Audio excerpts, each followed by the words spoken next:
you. Good evening, Wareham. Welcome to the Conservation Commission meeting of August 6, 2025. The Wareham Conservation Commission will hold a meeting under Chapter 131, Section 40 of the General Laws of the Commonwealth of Massachusetts Wetland Protection Act, the Town of Wareham Wetlands Protection Bylaw, Division 6, and any other applicable laws. All hearings of the Wareham Conservation Commission are held simultaneously under the authorities of the Massachusetts Wetlands Protection Act and the Town of Wareham Wetlands Protection Bylaw, Division 6. Although a single decision of the Commission is issued, it represents a separate decision under each authority. All matters listed may involve a decision and possible vote. May I have a roll call, please? Kwame Bardi. Michael Mercier. Sandy Slavin. Paula Jean O'Neill. Scott Sobey. Jessica Parr. I declare we have a quorum, and we'd start with the first, Michael, the first public hearing, please. Sure. All right, motion to open hearing, and let's begin.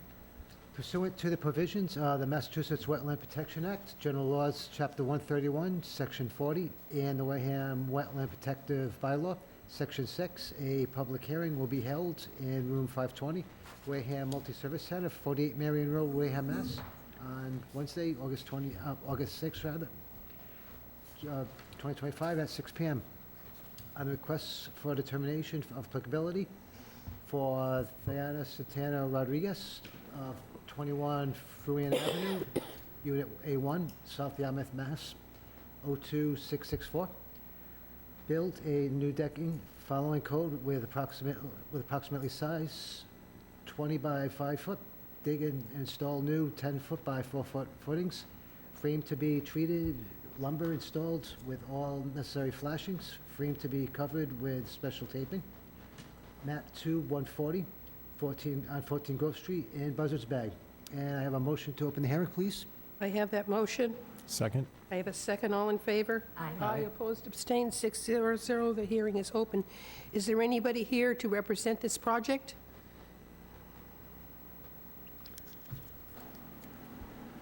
Wow. Nobody online? I'll take a motion to table. So moved. Second. I have a motion and a second. All in favor? Aye. Aye. Opposed, abstains. We've tabled this. Next one, please. All right. So, 1 second here. All right. All right. On the request for determination of applicability for Colin and Ann McDay, 36 Codman Road in Brookline, Mass. 02445. This is a request for determination of applicability for the installation of a 9-foot by 13-foot sauna next to an existing in-ground pool. The area of work is maintained lawn area. The closest point of the proposed sauna to the coastal bank is approximately 80 feet. And it's on map 32, lot 1006 on 31 Warren Point Road in Wareham, Mass. And can I have a motion to open the hearing? So moved. I have a motion, and I heard a second. All in favor? Aye. Aye, opposed, abstained. The hearing is open. And who's here to represent the project? For the record, Jim Marsh. I represent the owners of 31 Warren Point Road, Colin and Ann McNay. Okay, Jim, your last name's slower. Marsh, M-A-R-S-H. I think you talked to us about the project. What the applicant's proposing is a sauna. Essentially, it's basically a shed with an electric heater and benches contained within. It'll be built on top of a concrete slab. The size of this sauna will be around 9 by 11 feet. The cement pads, somewhere around 11 by 13 feet, about 143 square feet. It's located in proximity to the existing pool. This is, I think it's existing lawn area. I know that they mentioned that there might be a removal of a rhododendron, but we're looking at somewhere between 75 to 80 feet from the coastal bank as where the project location is. Have you seen the location yourself? I've seen it on Google Aerials. It's certainly not a lawn. But okay, I'll start with question, anything else? That's it, that's it. Questions? Kwame, No questions, thank you. Michael, Yeah, I didn't see the area staked, but I had a pretty good idea of what he was talking about. Other than that, I don't have any questions. Thank you. Paula Jean. I don't think I have any questions. I did go there. It's a clump of rhododendrons. There are Okay. numerous ones. They're kind of interconnected. And your applicant, your client, did say he would consider digging them up and moving them. He was going to look into doing that. Oh, So good. that would be really wonderful. That would be great. I'll impress upon him to do that. Okay, thanks. Scott. I have no love for rhododendrons since they're native to the mountains of Asia. I have no questions. Jessica. No questions.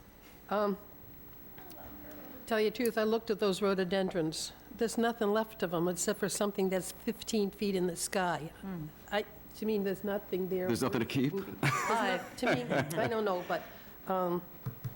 but it's not a lawn area. It is overgrown with shrubs and vines and things like that, just for the record. Okay. It's just a green area. It's not a lawn, but Okay. how will you connect the power to it? I don't know where, I think there's an existing electric that comes out to where the pool area is, and I think they would tie into that. Probably in the shed, the pool house or whatever it is, but you still have to underground? or- That's what I mean. I think there's an existing electric line that comes out to that pool area that they would tie But you have to into. take something underground in order to reach the sauna. That's right. So there will be some digging. A trench. Towards the house, away from the coastal bank. Okay. Is there anybody online or in the audience that would like to comment on this project? No, or anybody? Thank you. Is there anybody online? There is people online. Okay, thank you. You never know. Christine, your comments? To Paula Jean's point about whether or not you'd be able to pick up and move, even though they're pretty much dead, would you consider possibly planting some other native shrub? In and around the area, or anywhere on the property, or Yeah, Around the sauna? yeah. in and around the sauna? Yeah, I think they would have no problem doing that. Something native. Okay. Yeah, I think they'd want some sort of privacy, and putting in some sort of native plant would be no problem. Andromeda makes a very nice Okay. year-round green. And my recommendation be a -3, -6, with some native plantings around the sauna.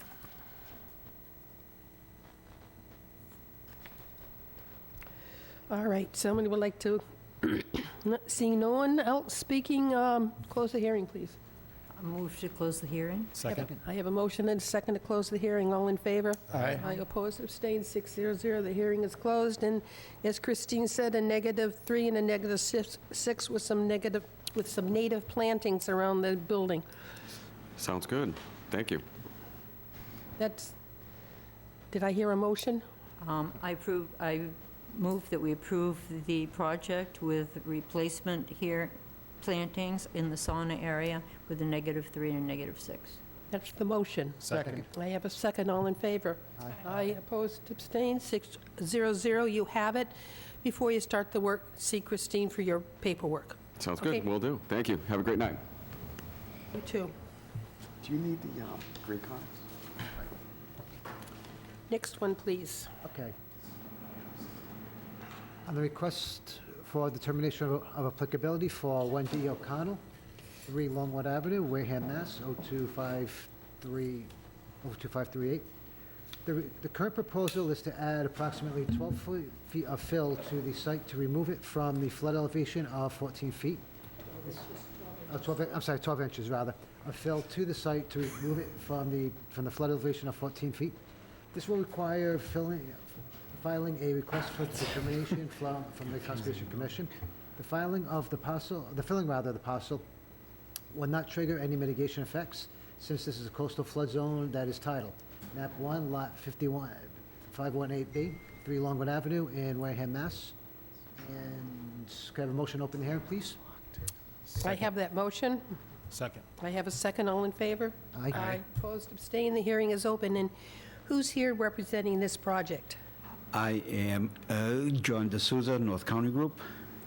Rami Sidani, North County Group. And Eric Conklin of ENT Construction. All right. I gather the building's coming down? No, Oh, it's not.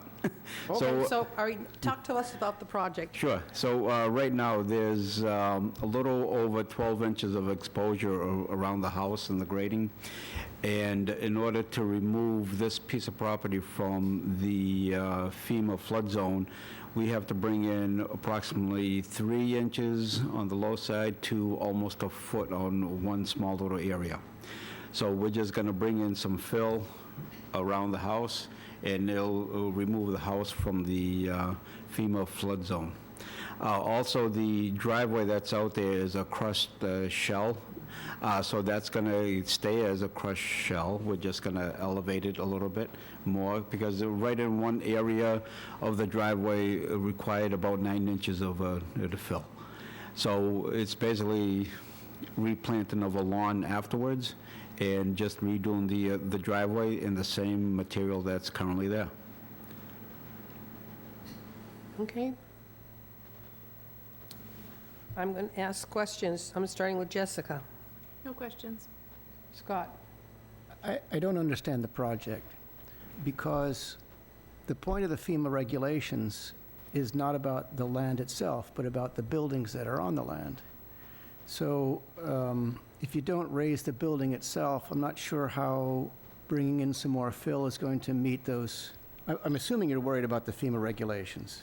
Well, what's happening is the flood elevation of 14 is basically at the outer edge of the property. So by bringing it up just a little over 14, the first floor elevation meets the FEMA threshold. But what that does is, in turn, for any building permits coming afterwards, it just helps in obtaining the building permit and eliminates the flood insurance that is required for the structure as well.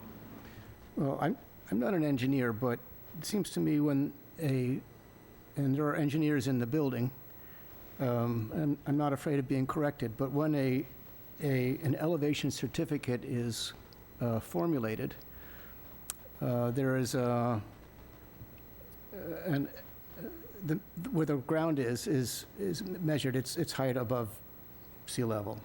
But the elevation certificate also includes interior structures, like Right. where a furnace might be, or where the bottom of the basin is, and so on. So I guess this is not really our issue, but I'm just trying to understand the project.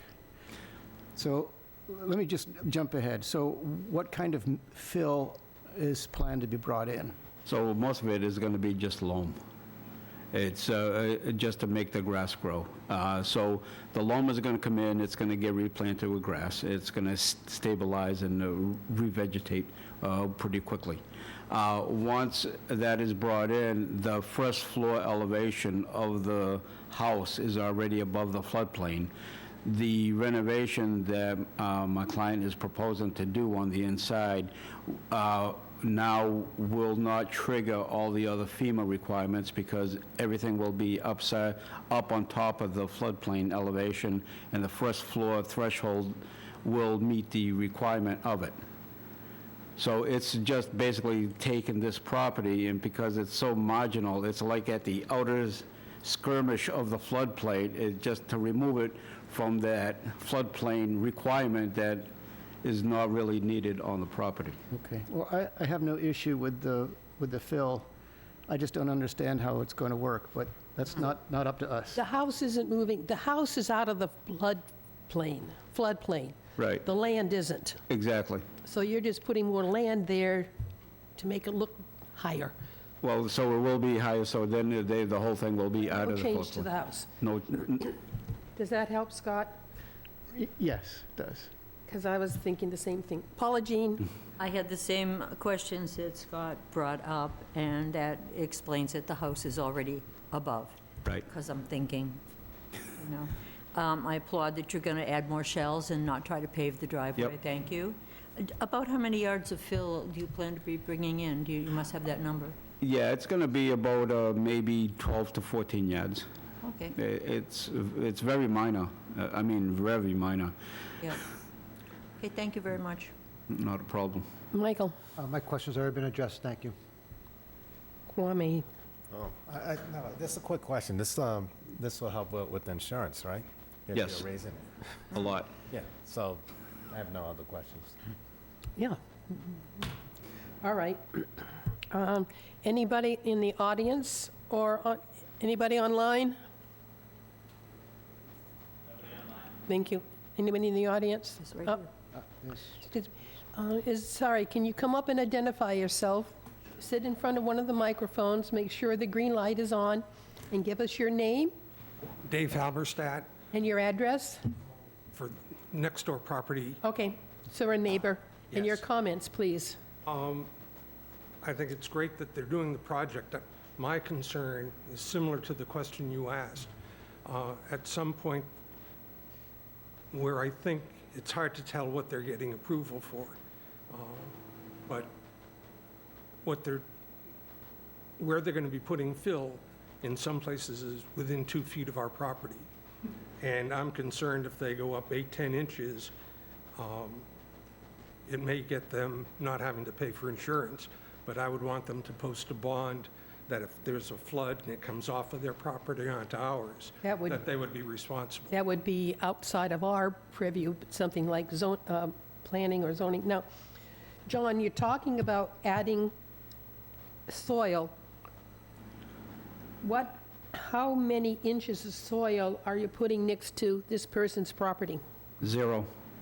Zero. So what happens is we have it up near the house and then it tapers off for either side Does that towards help you with your the drainage fence. and? Yeah, the That's- grade, I want the grade going away from our house, not towards it. That's because there's a fence that separates the two properties, and the level is basically the same.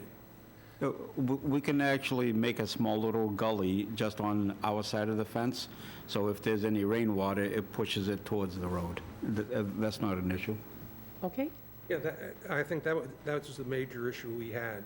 Yeah, that's, It was hard from the documents to tell what the project is. The building department has nothing that's gone before them yet, and I don't think you've gone and applied for a LOMA yet, which I did years and years ago. And that was a precondition back then to even come here, that you had to have that letter of map amendment before you could even come here. So, thank you. Anybody else? Christine, your comments. Are you guys specifically looking for like a Lomar F? yeah, we're going to end up doing the Loma afterwards, after the fill is in place and everything. So then there'll be a plan revision to the firm maps. Yeah. That was what I was wondering about, because there's different pre and post construction. Right. Yep. Okay, I have one more yes? suggestion, that to address the abutters' issues, until the new lawn is established, and I don't know if you plan to use sod or seeding, whatever, until the new lawn is established and there's a risk of runoff into the neighbor's property, into the abutters' property, that erosion controls be put in place. Yeah, you want to do the wattles or the haysock right around the outer edge? You probably only have room for wattles.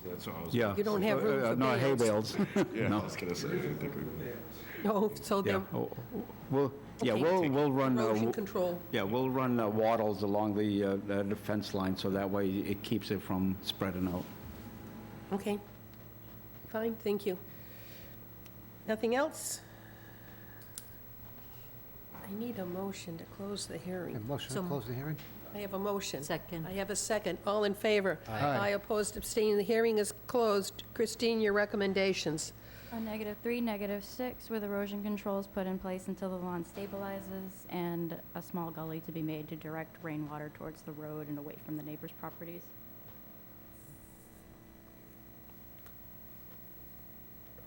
Okay. Someone like to take that motion, please? Motion for a -3, -6 with erosion control and a Gully? gully Swale. Swale. as well. Okay, that's the motion. Second. Second, all in favor? Aye. Opposed, abstained, 600. We are done. You have it. Please see Christine before you start any work. Thank you. Okay, all right, thank you. Is there anybody here for Rodriguez, 14 Grove Street? Okay, next hearing, please. All right. On the request for notice of intent for Janice S. Lucchesi of 6 Regal Drive, Danbury, Connecticut, on repair of a concrete seawall, map 46A2, lot 153, 10 Barnacle Road in Wareham, Mass. And could I have a motion to open the hearing, please? I have that, someone's motion? Second. I have a motion and a second, all in favor? Aye. Opposed, abstained, the hearing is open. And who's coming before us to represent the project, please? Good evening, Brad Bertola with JC Engineering on behalf of the property owners. Did you get a chance to see the Division of Marine Fisheries that came out August 5th? Yes, we got a Okay, copy of thank that. you. Yep. All right. All right, so this project's located at 10 Barnacle Road, an existing house, sort of new, recently constructed, adjacent to the Wareham River. The area between the house and the river is protected or stabilized with a concrete retaining wall and kind of a footing out in front of it on the water side. There are signs of erosion. It's a pretty old wall. So they're looking to structurally reinforce this wall. And in doing so, they hired ASAP Engineering, and those plans were submitted to propose a concrete, basically a veneer over the existing wall, but it's 1 foot thick. So we're proposing to extend a concrete footing out 1 foot onto the beach and then pour a 1 foot thick slab on top of the existing footing and then in front of the existing retaining wall. That'll run up to the same elevation as the CMU blocks that are on the property.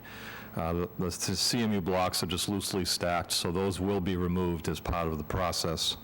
The applicants would like to leave any existing concrete there because it's currently supporting the yard, structurally supporting that area. So because of access, the footing out front needs to be excavated by hand. It's only going to go down about a foot or two.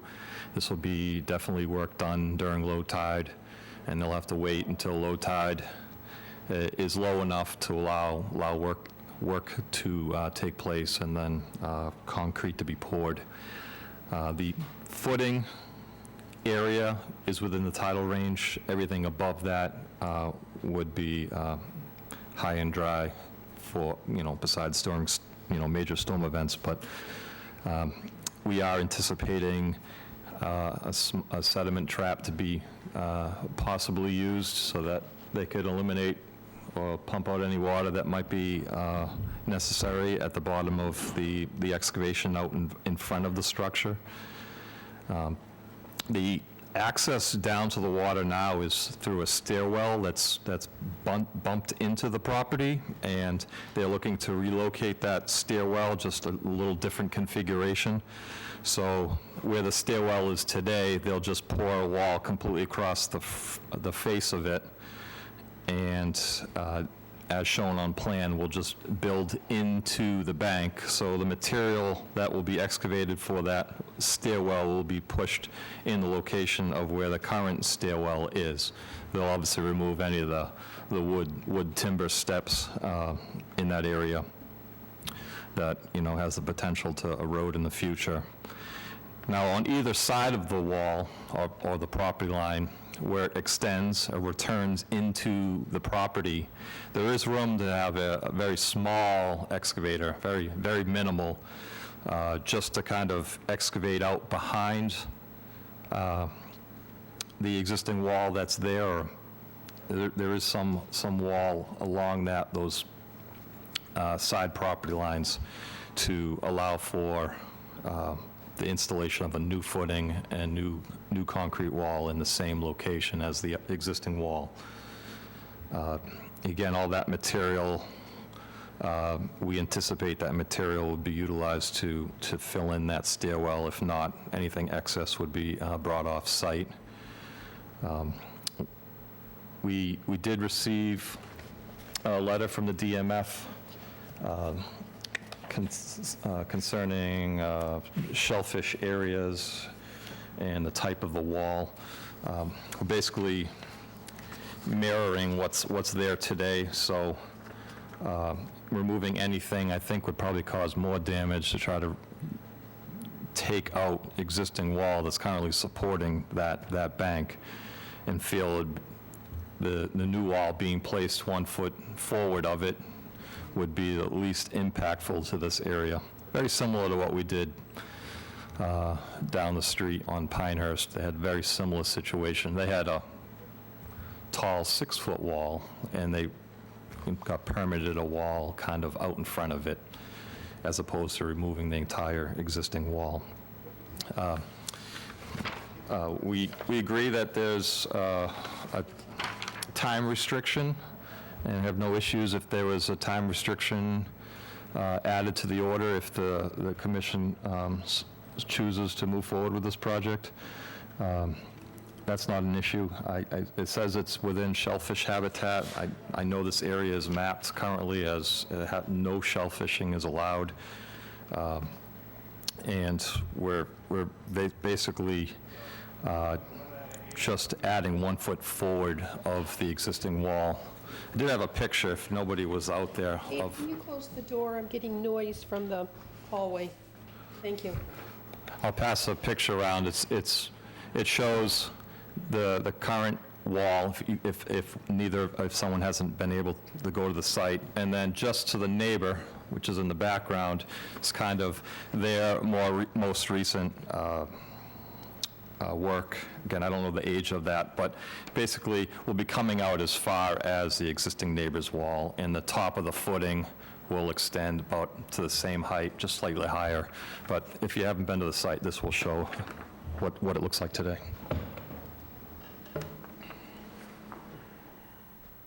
Brad?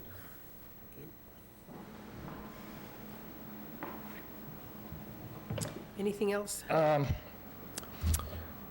Regarding a couple of other comments, again, we have a vertical wall in place. We're just kind of matching it, so not really exacerbating the situation.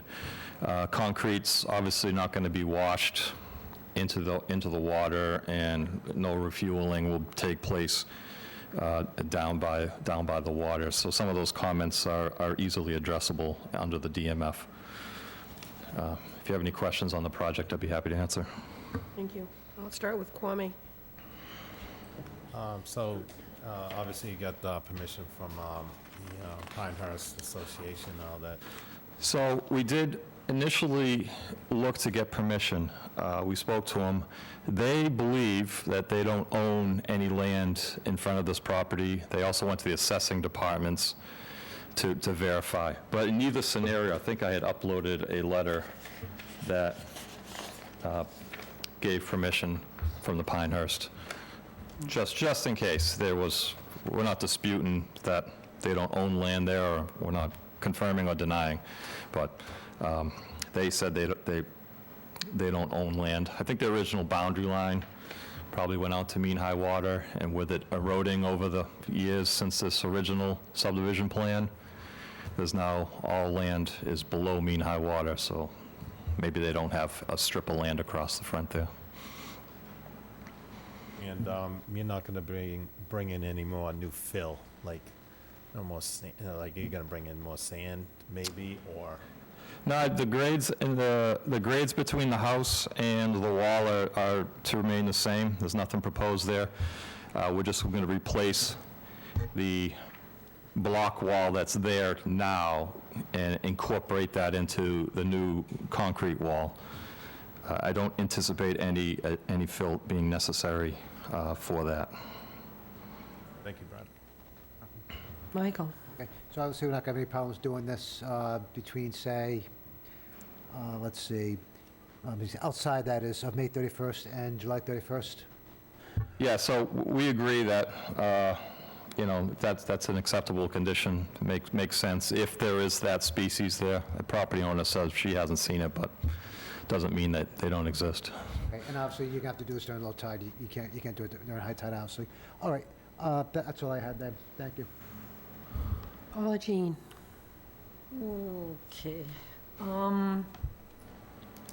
I've got the letter from the DMF here, which I read a couple of times, and I'm looking right at it, and the first comment they make is that repair of the structure should be within the same footprint of the existing structure or landward. Any expansion of the footprint into tidal waters of the Commonwealth will result in the loss of shellfish habitat. And that's like a hard no. And I know you're doing the best you can to present this project, but that's our go-to expert for shellfish habitat, right? So that's a problem. The second one they mention is the time of year, and you're good with that for the horseshoe crabs. So May 1st to June 31st, good, that's not a problem. Then they mention that vertical walls can exacerbate the erosion on the shoreline. I don't know what you think about that. I know you're just talking about fixing the vertical wall, but I don't know how we can just ignore what they're saying. The concrete won't be a problem, you said. And fuel spills, we're good on that. But the going forward another foot, which would result in loss of shellfish habitat, that's a problem for me. Yeah, again, I'm looking at, obviously, there's different construction methods that could take place, and we feel that, going in there and removing what's there today would probably cause more harm than just pouring something right in front of it. Again, we're basically meeting the face of the neighbor's wall. It's very similar to what we did in the neighborhood, right across this little bay here over on Pinehurst. They had the same blanket comment on that project as well. I don't think we had DMF involved in that one, though, did we? We did. They had the same. I didn't have a time to dig that out until you mentioned it tonight. Yeah, I'm thinking, it was- in another file somewhere to read it, but I don't think this sounds like they're strongly stating a hard no because of that. And I don't recall that we had that in with DMF in the last one. We do, of course, want to be consistent. And I think had they said that, we would have, really, they're telling us we can't permit it. Again, it was the same comment as before that was permitted, so I understand, yes. It's the same blanket Except for comment trepidation. in that area, so, Thank you. yep. Scott, your turn. The wall has to be repaired. I think that's clear for everybody. Mhm. The question is how to do that. How long is a 1 foot, what did you call it, lamination? Like a veneer, basically, Veneer, but it's, it's 1 foot thick, obviously, because it's structural. It's not just parge coating over it. They need to put some rebar and have some concrete thick enough to actually structurally support that bank, because that wall currently has some support, but it's obviously starting to fail. So will it be drilling into the existing wall to run rebar or other kind of material, steel into the existing wall to help that? I believe they I've been locked out of my laptop, so if we can put, maybe Christine, you can put the plans up on the screen so the public can share in this discussion. Yes, they are not in, it's going to be two-part construction. The first part would be to pour the footing 1 foot out and 1 foot over the top. Okay. And then, as part of that, they'll leave rebar sticking up. There is rebar proposed to be anchored into the face of the upper wall and down into the top of the footing, which is above mean high water. That works above mean high water. It's just the So what is the length, the overall length of this veneer? I'm trying to get to a square footage to address. It's like 41 square feet total length of what's proposed across the... And I noticed on the stair plan, there was no rise and run dimensions. Do you know what the rise and run of the stairs are? I think, I don't know if they called it out on here, but it'd be your typical, let's see if they... Yeah, they didn't call it out, but it was in the ballpark of, 10 or 11 inches on, probably 10 inches on the run and between 7 and 8 on the rise, your typical. Because I, with my boots, which are exactly 1 foot long, Yep. I paced that out, and it looked like to me at least 5 stairs just to the existing, the level of the existing wall. So that would be 6 to another foot higher than that. So Yeah, so they're gonna, I think the detail even calls out for some of the work to be removed where that stairwell is to make sure it doesn't extend out beyond where we're showing it. but the new stairs are proposed to go not where the existing stairwell is. Yeah, so it'll be over, 10, 15 feet to the side of it, along the property line. Right, so I was wondering what the square footage of that footprint would be. Like I say, it looks to me like at least 6 stairs. So 6 feet out and however wide the stairway was. Yeah, again, like I said, they're gonna require some modification of that footing area, because if they pour a foot over the top of that footing, it's gonna bring the elevation up. So what it's gonna have to do is, that stairwell will be not just depressed into the retaining wall, it's gonna be depressed into the footing itself. So that, yeah, you are right, if I was to come up a foot at that location, and it's elevation like 4.4, you would need a lot more steps going down than what's depicted here. Right, what's depicted here is like 3 stairs. Yeah, 3 steps in front of the existing, Yeah, kind of but- matching almost matching what's there With today. that rise and run you talked about just a minute ago, it's at least going to be 5 stairs. So I'm wondering if the staking that we saw is accurate, and if the square footage is actually going to be quite a bit more than what is anticipated. I don't see how you can, I don't even know if building code applies to the stairs in an area like that. But, with a limit of less than 8 inches for rise. It seems to me it's going to take up more square footage. And so the issue for me then is extending those stairs out so far into that beach area. No, that's not anticipated with, we show that, 3 steps beyond the footing. Like I said, I agree with you on your concerns, and that was something I looked at. I said, if we're adding a foot on top of that, I have to get down to that elevation that's out in front of it to, I believe it's around possibly 1 elevation, so it's like a little more than 3 feet of grade change.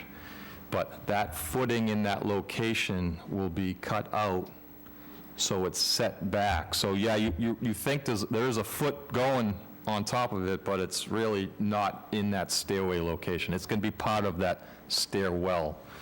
I get that, Yeah. but so any stipulation I would have is that the plans, whatever is constructed, not extend beyond what's currently staked.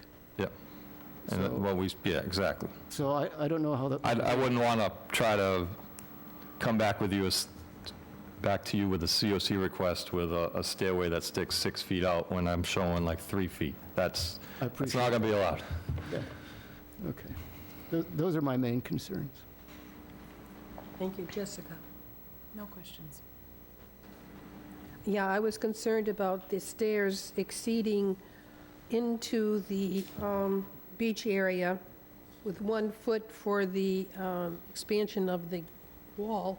You're going to go beyond that for the stairs, but then if I take a look and I see, well, I got existing stairs that cover about the same amount of square inches or square feet that the new stairs, so I guess that's a trade-off by getting rid of the old Yeah. stairs. Relative, yeah. Yeah, I mean, just sort of,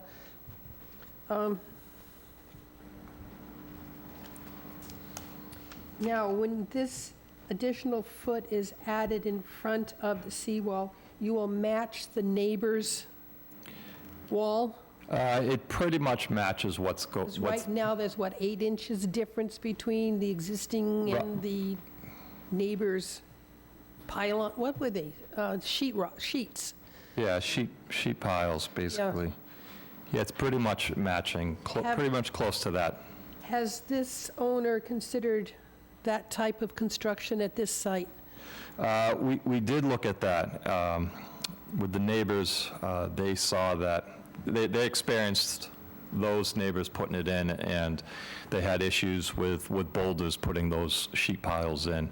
And with this being structural, I think the sheet piles would probably have to extend lower into the sediments than what the concrete would have to be, because you need the depth below the sediment to make that. There seems to be a large boulder up against the seawall now. Do you expect that to be having to be removed, or you'll work around it? No, I did, I think I made existing boulder to remain. They'll have to Work around it. Yeah, scribe the forms over the top of it. We're trying to limit the amount of excavation that takes place on the property and disturbance. Is there anybody in the audience that'd like to comment on this project? Yes, please come forward and identify yourself.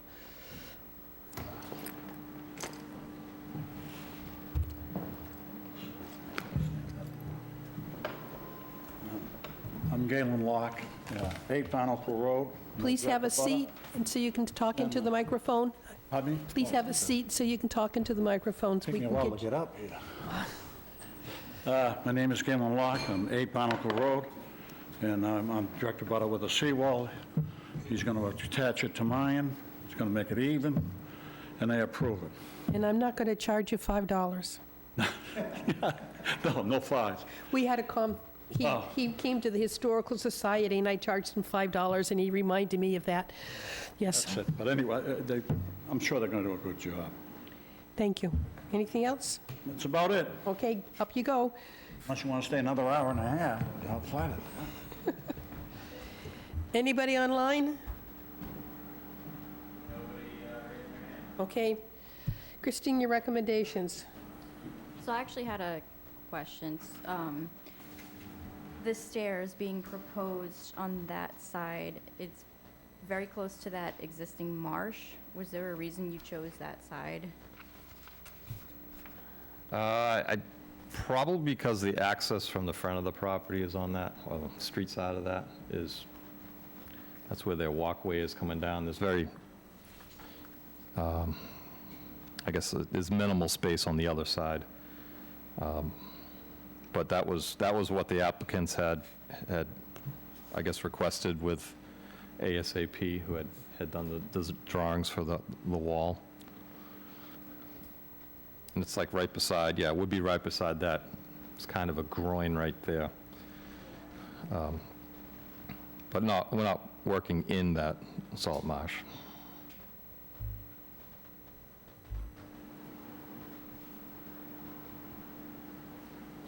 Anything else? If somebody make a motion to close the hearing. So moved. Second? I have a motion and a second to close the hearing. All in favor? Aye. I opposed, abstained, 600. The hearing is closed. Christine, your recommendation. Standard order of conditions with the provisions being complied with in the DMF letter dated August 5th, 2025. Save for that first condition, as it would be less impact to the resource areas right now as proposed. Excuse me, Christine, could you either speak more loudly or into the microphone? I'm having trouble hearing. It's a challenge. I know. Do you want me to repeat the whole thing? Yes, please. So recommend a standard order of conditions with the provisions set forth in the DMF letter dated August 5th, 2025, to be complied with, save for the first condition, as the project currently proposed may have less impact on the resource area.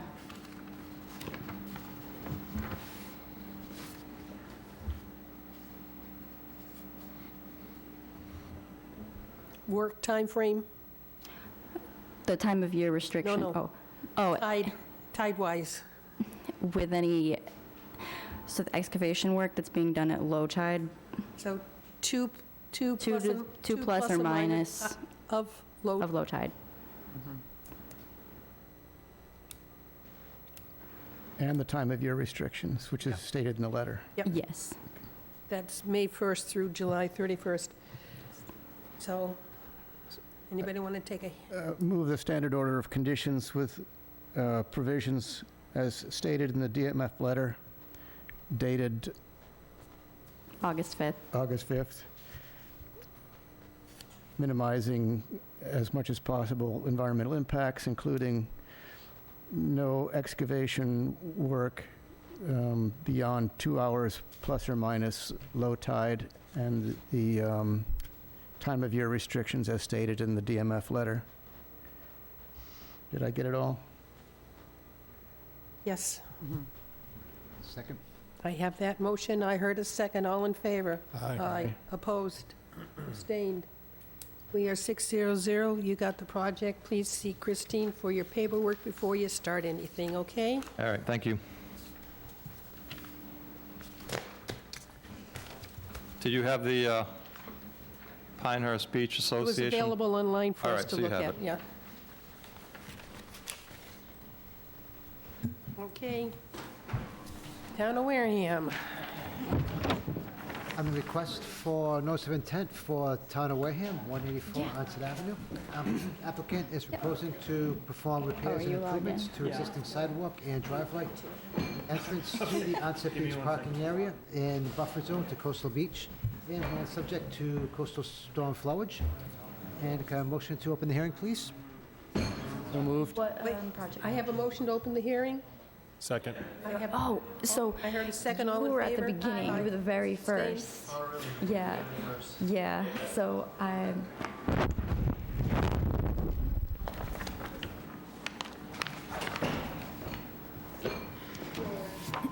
I called to see if anybody was here for... I didn't hear, sorry. For Grove Street. Okay, we'll get you on after this one. I was just curious. Okay, please read. Did you read it already? I read it already, Oh, and we're and ready we to go. already opened the hearing. Okay, and who's before us to talk on the project?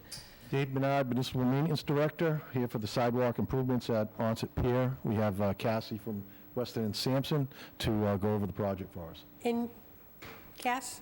Cassie, Bethany. I'm a landscape architect and team leader at Weston and Sampson Engineers. You do Bayview?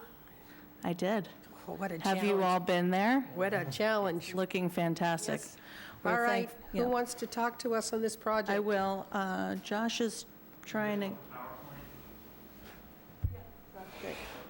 And I have printed.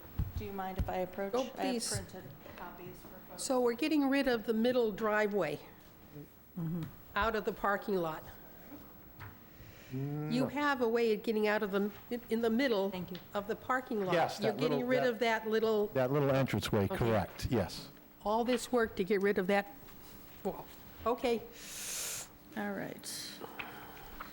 Well, thank you so much for your time, and we're excited to be here and continue our work next to Bayview Park. The intention, the location of this site is just adjacent to Bayview Park and Onset. It's just in front of the pier parking lot area along Onset Ave. Skip to the next slide. The project is intended to repair the existing sidewalks and driveway, improve pedestrian access, and make all the sidewalks within this limit of work ADA compliant. Next slide. The proposed project is essentially what I described as that first bullet, the driveway and sidewalk improvements. We will be removing the existing Z-bricks that constitute this current sidewalk and replace that with cast-in-place concrete pavement to then be in keeping with the improvements along Bayview Park. The middle driveway, thank you, Ms. Slavin, it will be removed and becomes a mixture of sidewalk and lawn, and this will improve vehicular circulation and ease pedestrian access through this space. All the walkways will become ADA compliant, and there will be ADA curb cuts at every intersection. We also plan to widen the sidewalk along Onset Ave to match the widened width that's in front of Bayview. That's 10 foot wide. That's our intention, to continue that same width for this section, but just the section in front of Onset Ave, not the spurs that are closer to the pier side. And then we will add plantings and do additional site restoration to tie in the work to the existing surroundings. Next slide. This is a plan showing the existing conditions, the driveway. There's a bus stop with some plantings inside. There's existing trees. 1, 2, 3, 4, 5, 6. There's 6 existing trees within the limit of work. And the Z-bricks, as mentioned, crosswalks, granite, curbing, et cetera. Next slide. So we plan to remove the existing asphalt to full depth removal. If the subbase is good, we may keep the subbase. We'll have to see grading-wise if that works. But we will pick up the existing pavers. We will remove, there will be some disturbance of the lawn around those sidewalks to receive the new work. We will protect all the existing trees. There will be no tree removals in this project. And we will remove the existing curbing among, protecting signage and light poles and minor appurtenances. Next slide. So materials, layout, and grading. The new work will be new full-depth asphalt paving for the area shown in the dark gray in this plan. So it keeps essentially the same orientation of the bus route, but cuts off that southeast corner where the middle crosswalk used to be, and ties it just to clean up the vehicular circulation patterns. When we were working at Bayview Park, we redid the crosswalk on the northwest corner. There were some grading challenges we were up against. We are finding that we were not compliant. So we're fixing that in this project and making sure that all the crosswalks are compliant and the walkways. And then we plan to install a area drain within that driveway and connect to a scupper, a drainage area, like an apron essentially in that bow of the driveway. We'll scupper water to an existing catch basin that's on the pier. And that intention is so that we're not shifting water onto Onset Ave. And then, Just for a note, Yep. too, that all that water from that pier is also in MS4 regulations, and across the way, they've already done stormwater mediation for that, all that drainage on the pier that goes across the street. okay.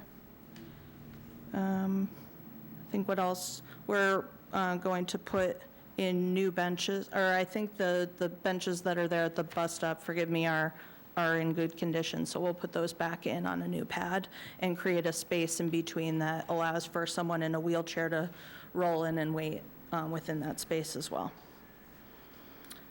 Next slide. So this plan articulates the different permitting lines we are looking at here in this space. The blue line at the southernmost end, the yellow outline is our a very generalized limit of work. It's not actually our true limit of work. The blue line is our approximate land under ocean line. The green just above it is the coastal beach line. The orange line closest to, on the uppermost part of the pier, is the coastal dune line, and dashed underneath the pier are presumed lines. The red is our proposed project area, and the pink lines are our top of coastal bank and approximate toe of coastal bank. We also are within resource areas that aren't mapped because elevationally they're higher. So we have, sorry, I'm misspeaking. They're not visible on our current plan because they're beyond our limit of work. That's all. I'm confusing you. But those lines that I just mentioned, some of them are off-sheet in our plan set because they're elevationally outside of the work area. There is a Chapter 91 line, just as an FYI, that is dictating some of the work. We're not going into the Chapter 91 jurisdiction at all, and that's why some of the work is happening the way it is, so that we don't trigger that. Next slide.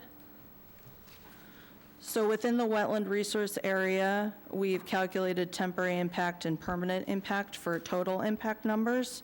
For land subject to coastal storm flowage under temporary, we're at 8,690 square feet. Permanent impact is 918 square feet for a total of just over 9,600 square feet. Under the 100-foot buffer to coastal dune, our temporary impact is 4,524 square feet. Permanent is 507 square feet for a total of just over 5,000 square feet. Under the local bylaw, our 50-foot no disturb zone to coastal dune, temporary impact is 4,165. Permanent impact is 412 square feet for a total of 4,577 square feet. And then the next slide shows those lines mapped on our plans. So kind of horizontally through the plan is our 50-foot no disturb buffer.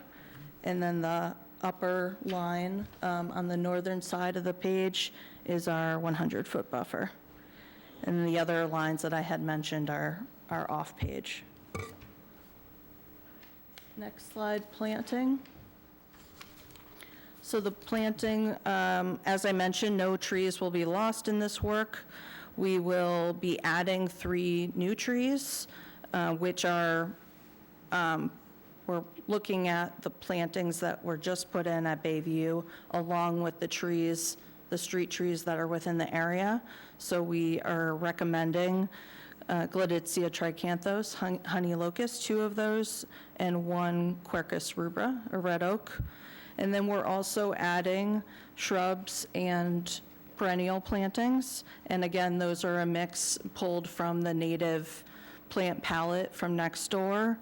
So we have a mixture of northern bayberry, beach plum, low bush blueberry, and arrowwood.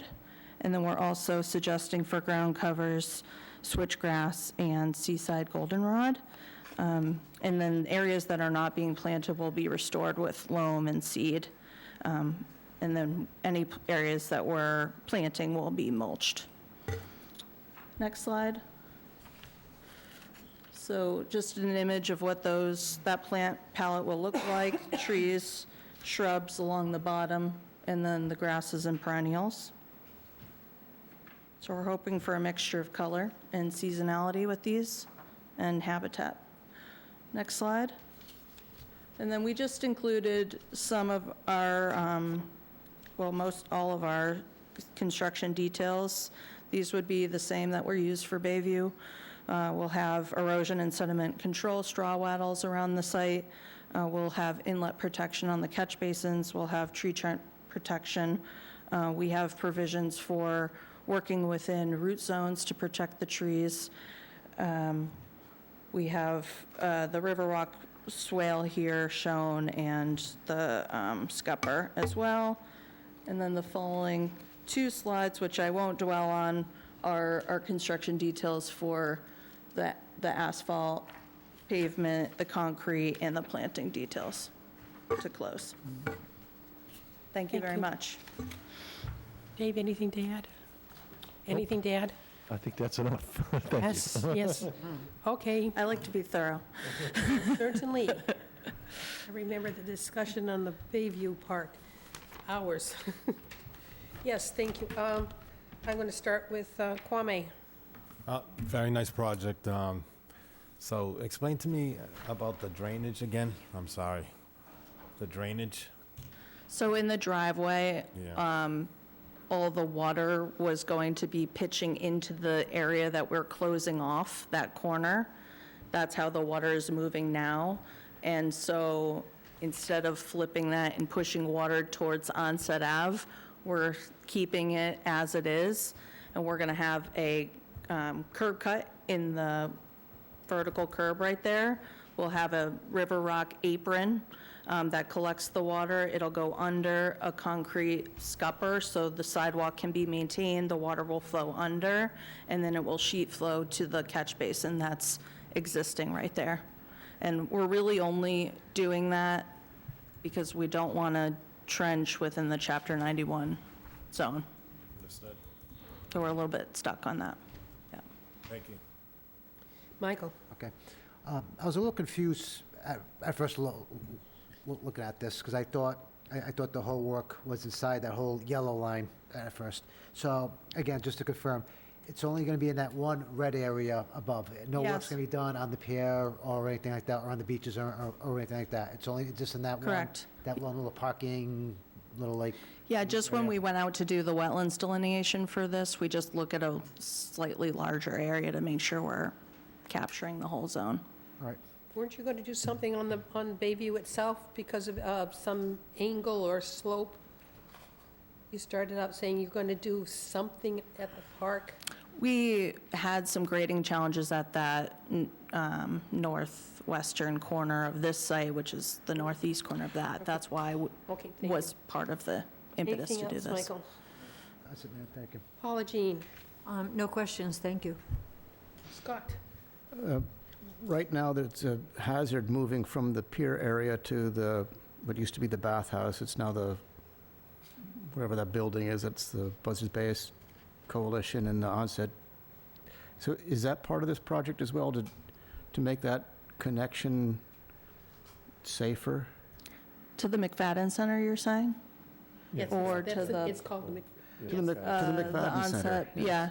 That work was a part of the Bayview. Am I following it correctly? Yeah, we the repaired- access for yeah. that, like to make that all ADA and everything else was part of the Bayview project. As far as, yeah, I know what you're saying as far as people trying to cross through the parking lot to get to the McFadden Center. Is that what your concern is? Yeah, there's a ramp and there's a step down, Yeah, and there's that- temporary fencing and... Yeah, that, where the ramp is, that's all in the Chapter 91, and I think we were going to leave that to the future pier project, which that's up for replacement and stuff, to tie that into, if you're going to go through the Chapter 91, go through that when we do the pier replacement part of it. But this is going to be connecting, actually, it's going to make it easier to access through the ADA on that side of it, in the front, off from Onset Ave. And it's not going to change with the parking lot.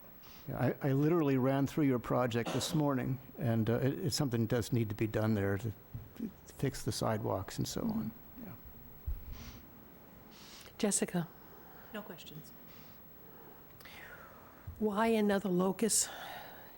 You tell me how dirty that tree is when you go through the parking lot, Pizzoli Square. You want all those leaves and stuff again with planting another locust? I'm surprised at the choice because it is such a messy tree. Yeah. We can change it. It's not Well, a no, huge I'm deal just- to me. I'm- I think we just, we always specify the ones that don't drop the seed pods, but I hear you with the actual leaves drop as well. As part of the garden club who clears up Pizzoli Square, those are messy trees. Yes, okay. That was just, I have no comment. Yeah, we thought it was an opportunity to fill in the gap of the street trees, so if that's 3 No, quercus I'm rubra, just, we could do that too. if maintenance is fine with that, I'm fine with it too. Yeah. We have crews on both sides over there, so it's just that little tiny area. It doesn't really make much difference. So you're going to repave the whole area to see Yeah. how far down, depends on what you find when you remove the macadam as to what's underneath there now. Yeah.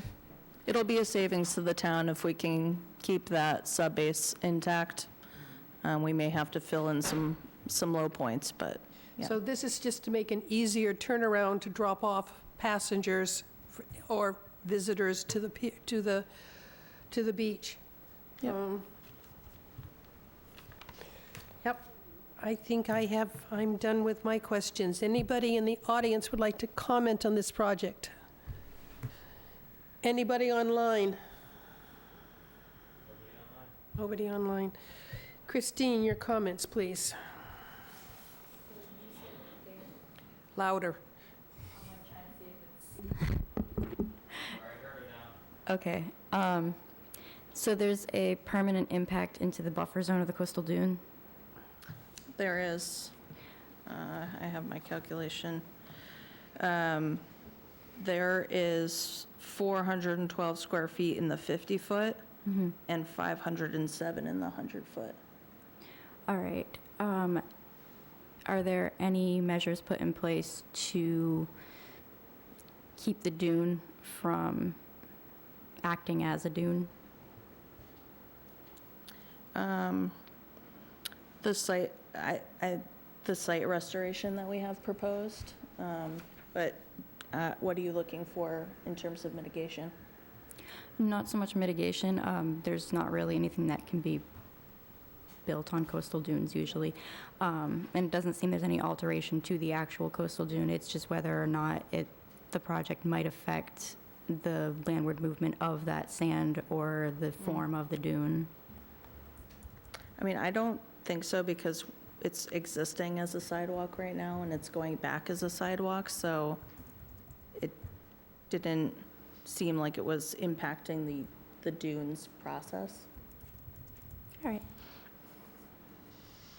How much of the work is new within our 50-foot no-touch zone? How much of the work is new? I I mean, don't, you are working inside the 50-foot. yeah, But well, it's that, theoretically, it's all disturbed as it is, right? yes.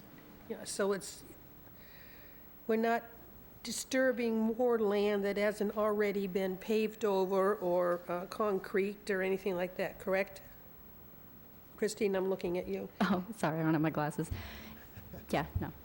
Yeah, I guess theoretically, we are taking out some asphalt because of that middle connection being removed. Yeah, It's if a very anything, I'm small seeing a amount. reduction. Just kind of flipping back through the proposed and existing, I think there's a small reduction in pervious. Okay. Any changes around that Bessie Memorial Rock? The planting around there is staying? Correct. Yes. I don't know if that's it. I think there may be some adjustment to the planting around it. Yeah, was that? If are there sacred plants there? It was just grasses, weren't there? Just a couple grasses around Oh, there? maybe That's not- maybe a beach plum, maybe? I can't remember what's around that, I didn't take a picture around the stone. We do have those slated for removal, the shrubs around the memorial. Already done? Is it right here? Okay. To be replaced, or just leave the stone? To be replaced. The stone would not move. No, but you'll be putting different, I can't, so small, PM. PM? So you'll be putting beach plum around it? I'm reading that right? You're right, yes. Yeah. Prunus maritima. Yep. Yep. Arrowwood, okay. Anybody in the audience who would like to comment on this project? Anybody online?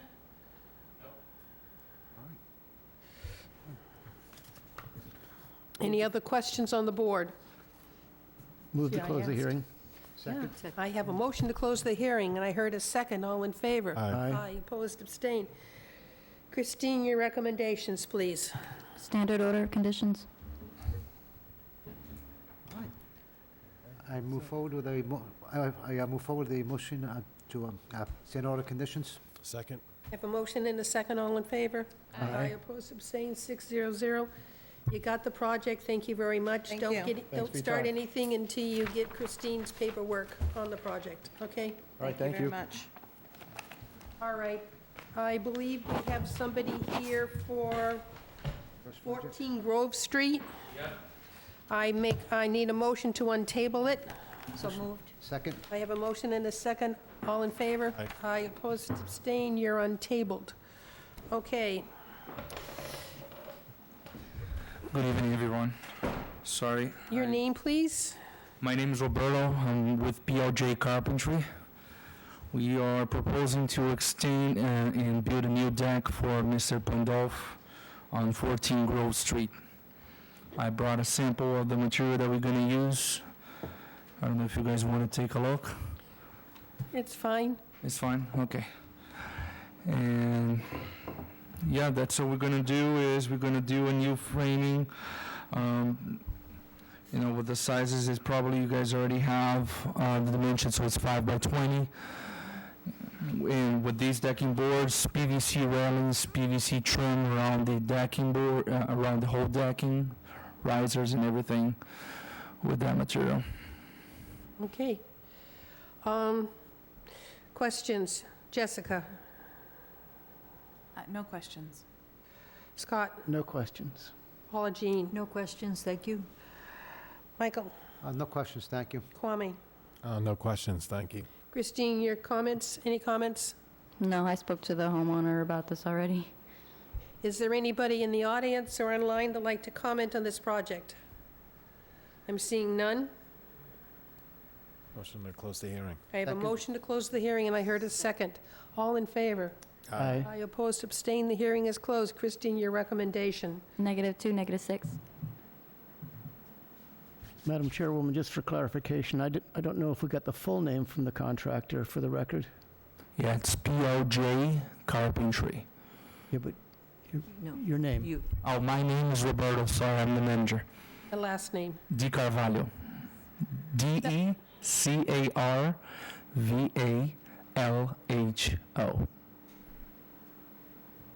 Thank you. You're welcome. I scribbled it and couldn't read my own handwriting, so I felt sorry for the person doing the notes. So we I- have, I was about to say, I got a motion for a -2 and -6, but I have a motion. Second? I have a second. All in favor? Aye. Aye, opposed, abstains. It is approved, and before you do your work, Roberta, get your paperwork from Christine, and you can give this man his porch. Awesome, thanks so much, Thank you guys. Have a very good night. much.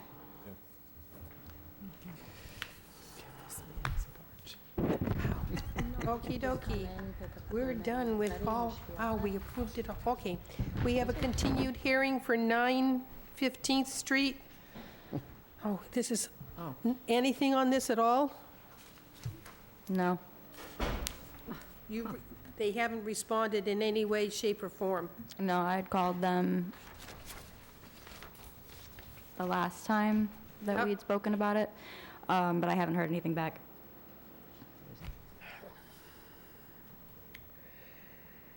They disturbed the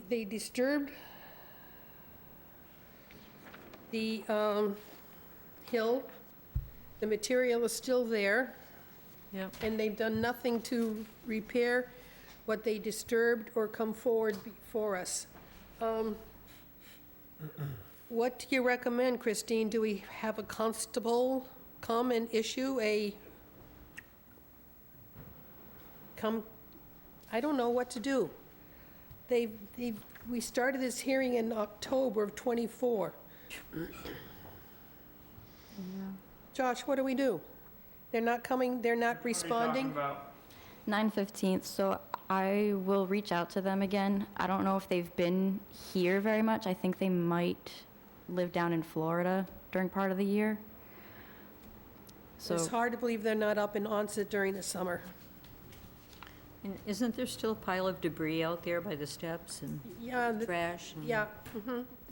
Didn't last meeting we say we were going to start a fine? I Yes, think we you said did. that, yeah. We did say a fine. Hmm. But how do we issue it to them? You mail certified return receipt required. That way you know they got it. All right. Should we do a certified letter return receipt required requesting, demanding they attend our next meeting, or a $300 fine is, Do both? Do you have subpoena power? Do we have subpoena power? That's what you're asking for. Yeah. I don't know what, I want them here. They've got to correct what they've done to that banking. Well, send a fine every day. Yeah. Every day, send a $300 fine, return certified mail until they respond. It's going, it's going to be a year pretty soon. And What about recording some type of notice that they're out of compliance against the property and sending them notice that there's been a record against the property? Yeah, you could do that. I'm just trying to think of, okay, so to send certified mail, return or receipt required, it's like $10 per send. If we were gonna record something, it's $100. Like, maybe you play the game where it's like, you send a few and then see what happens. What if we just do the recording and give them notice of the recording? I don't know why they're ignored us. Maybe, do we know did you get anybody on the telephone? live. A person? I did speak to somebody, and she said that they would send in a letter to me. I just haven't received I anything. remember seeing that back in December or January or February. Yeah. Do we have this? Yeah, they were going to give us a letter indicating they would withdraw the project, but that never happened, and it's been months. Yeah, at some point they had decided that they didn't want to do it anymore, and I'm Yep. just waiting for that letter. Registered return receipt letter telling them it's a $300 fine. I'm not going to go per day yet, but $300 fine, and they must provide us with documentation that they're going to withdraw the project, and they must remove all the debris and restore the banking within 2 weeks, period. And then if that's not in 2 weeks, we'll go back to $300 a day until it's done. Well, $300 fine to start with. Good. Give them 2 weeks with a return receipt. Yeah, I would specify a date certain, just because you don't know when it's gonna get to them. You're kind of playing this moving target instead of just saying August 31st or something. Next meeting's what, August 20? Yes. Yeah. Yeah, that's fine. August 20 is their, either have Yeah. it done, we hear from them and have it done by August 20th, or it becomes a daily $300 fine. Do you need a motion for I that? think I need a motion on that one. Okay, you want it said or just so moved? Because Christine, do you want it specific? Are you good with, August 20th? yeah? Yes. Registered letter, return receipt indicating a $300 fine, and they must by August 20th give us a letter that they're withdrawing their project, restore the banking, and remove all the materials. That be the motion. yes. Second. Did I miss anything? No, I think that's good. August 20th. If they're not by August 20th, it becomes a $300 a day fine until that work is completed. I heard that motion, I heard a second, all in favor? Aye. Aye, opposed, abstain. Okay. Thank you. Boy.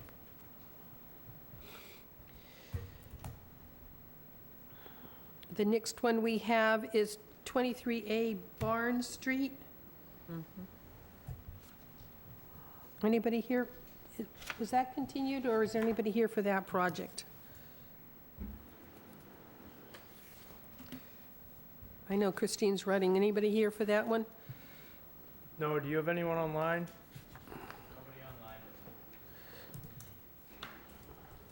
And this was I think that one O'Neill? got Yeah, it's continued. nice, like an abandoned-looking house with the cease and desist sticker in the window and, Yep, yeah, that one down in Swiss Beach. right. I have to call them again. Or the contractor. Yes. So there's nobody here for that. Did we continue it at the last We did. meeting? It was from Yes. July 2nd. The July 2nd meeting, it was on the agenda. RDA 105. Yes, we said we'd continue until August 6th, so I'll take a motion. Either. No, I'll make a motion to continue until August 20th. Okay, Yeah. Motion to So continue till August 20th? I heard a motion and a second. Did I hear a second? Someone say a second. Second. Second. I heard it that 8-2. time. All in favor? Aye. Opposed, abstain. We're continuing until August 20th. That's O'Neill. The next one we have is 28 Nelson Street, McKinnon.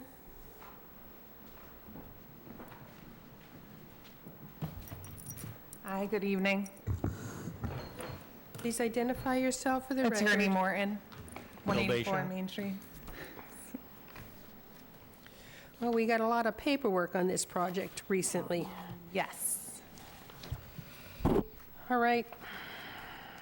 Excellent. So just to familiarize the project, this is the project where we have a old kind of rundown house on cinder blocks that we're looking to renovate.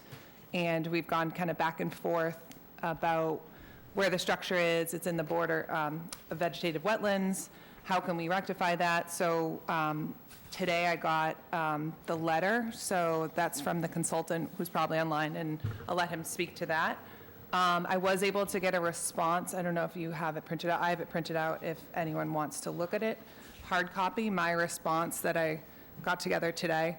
I think the biggest thing here that we're having issue with, I mean, we left that meeting in June and kind of wanted to make sure we got additional like plantings, and we said that that would be fine. And now we're at the point where we had a conditional approval almost, and now they're recommending denial. So, you know, I don't really want to speak to that, I guess, until they speak, so I can, you know, say why I don't believe that that's right. But the biggest thing is that that's in your deference, whether to take approval or denial, right? So he's changed his kind of position. Yes, and I'd like to know why. So that's up to him. I'm Okay. hoping he's online to answer that question. Yeah. Okay, we'll get to him soon. Yeah, I mean, I can surmise and assume that one of the reasons might be there was a note in the June letter that speaks to if the structure where the utility room is, and then also the deck, that those are alterations considered under the statute, and that they would have an environmental impact because of the shading. For us, I just want to kind of say, if you've been to the property, which I think you have, you see that where that's going to be is lawn. So it's technically, it's BVW, but as far as the impact, we don't believe that there would be a big impact. And we also talked about that we would put whatever plantings necessary in there. It would avoid any fill or footings, and again, it's not on the ground, it's cantilevered. So for us, we don't believe that there is any sort of alteration, and again, that's our burden, and then it kind of shifts back to the commission to figure that out. So I guess I'll wait, to see what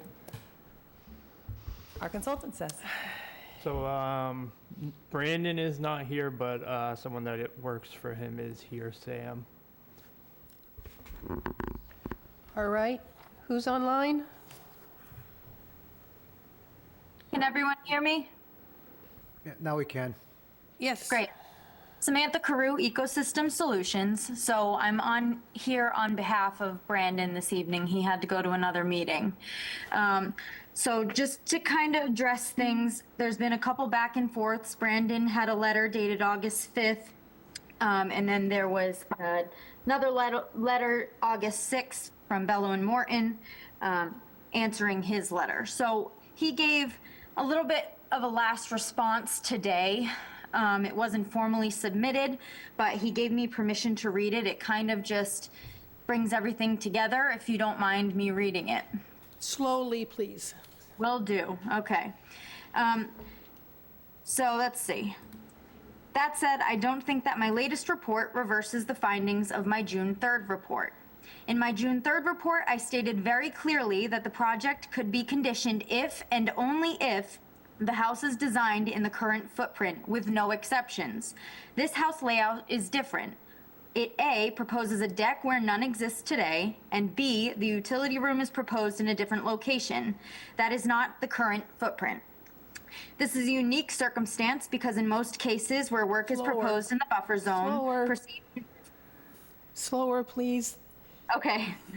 This is a unique circumstance because in most cases where work is proposed in the buffer zone, perceived improvements to the design may be acceptable because A, 310 CMR 10 has no performance standards for work in the buffer zone, and B, local bylaws can be forgiving if a majority of members are willing to issue a variance for work in the buffer zone / no disturbance / no build zone.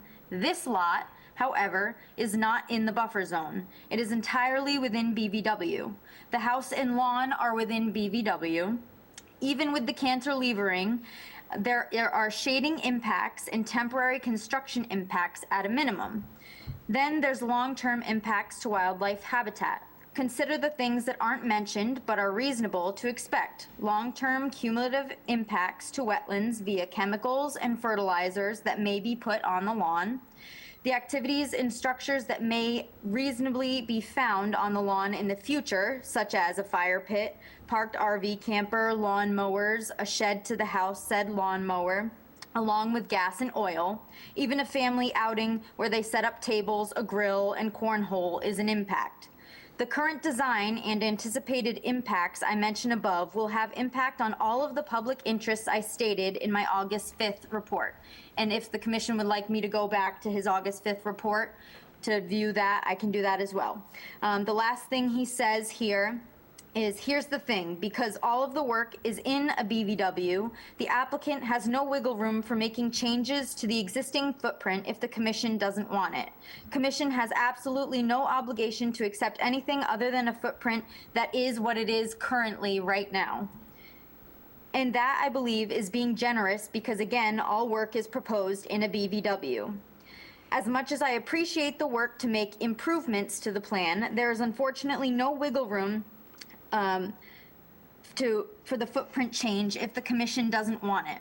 If the commission is okay with it, then please put my proposed conditions into consideration and approve the project. If not, I think this is a very straightforward denial. Now, again, I can go back to his August 5th letter and read a little bit from that if the commission would like. But those were Brandon's final comments on the matter. I think he is considering, and I would agree with him, considering the footprint of the building would include that deck and include the utility room because it's going to shade out BVW in this case, which is then altering BVW. So if you have any additional questions for me, if you'd like me to go over anything else, I'd be happy to. I'm going to ask everybody, did you see the August 5th email letter from Ecosystem Solutions? Jessica? Yes. Scott? Yes. Paula Jean? Michael? Yep. Kwame? Yes. Thank you. I just wanted to make sure we all had the same document in front of us that you referenced. All right. I know you've given us several options for mitigation, but it's all in, okay. Well, Madam Chair, I just want to Attorney, make, yes. I just want to, if you could confirm that everyone's received I also have it printed, which lists the proposed conditions, which were pretty much what was on his June 3rd report. Yeah, wait a second, yeah. You responded more to the June 3rd report, which said, hey, you can have it, but nothing underneath the house and stuff like that, right? Respectfully, I responded to what I received today. So I went through. So we have your August 6th, 2025, which I we have it got printed late out. this afternoon. Has anybody had a chance? Please pass it out. Not everybody may have had a chance to print it. I have one. And I think what's important is that utility room is existing. So that little 6x6 utility room that's shown on the plan is actually existing.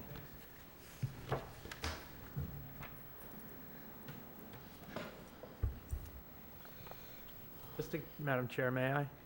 Please. Just to give them a chance to read it, maybe you can answer a couple of the questions that I have. After reviewing all the plans, there's no actual dimensions to the existing structure.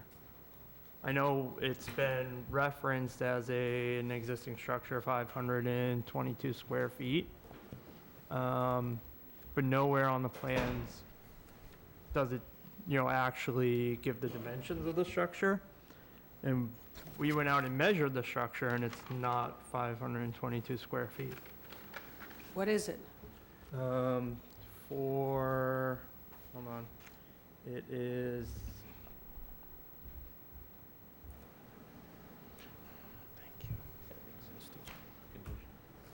Yeah, there is an existing condition.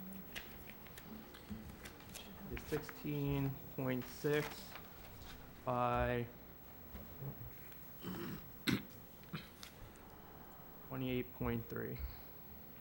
But- That's for the square structure, and that equals, I'll round up just for the sake of it, that's 470 square feet. And then if we're gonna make arguments about the utility room is 4.5 by 7.3, which would be an additional, 30.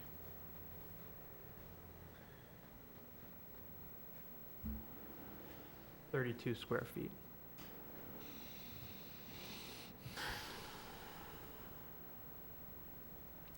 I'm looking at a plan that says, this is dated 7/2/25. They add the native plantings. Doesn't it say 522 square feet? That's correct. And if you take the existing utility room and the actual structure that I measured today, it's 502 square feet. Does that include the porch? That doesn't, porch being the open structure on the back, Well, on the Or plans the- it says porch. is that what, then yes, that does include the porch. So what we have on the plan is bigger than what exists. Did I get that right? 502 versus 22. 522?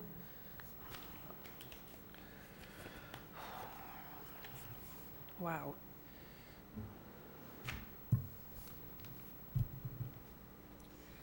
Anybody want to start asking questions? I'm looking at what our peer review said, what they said on June 3rd, and then what they've said again on August 5th. We have plans for mitigation for planting, but it's all in the wetlands.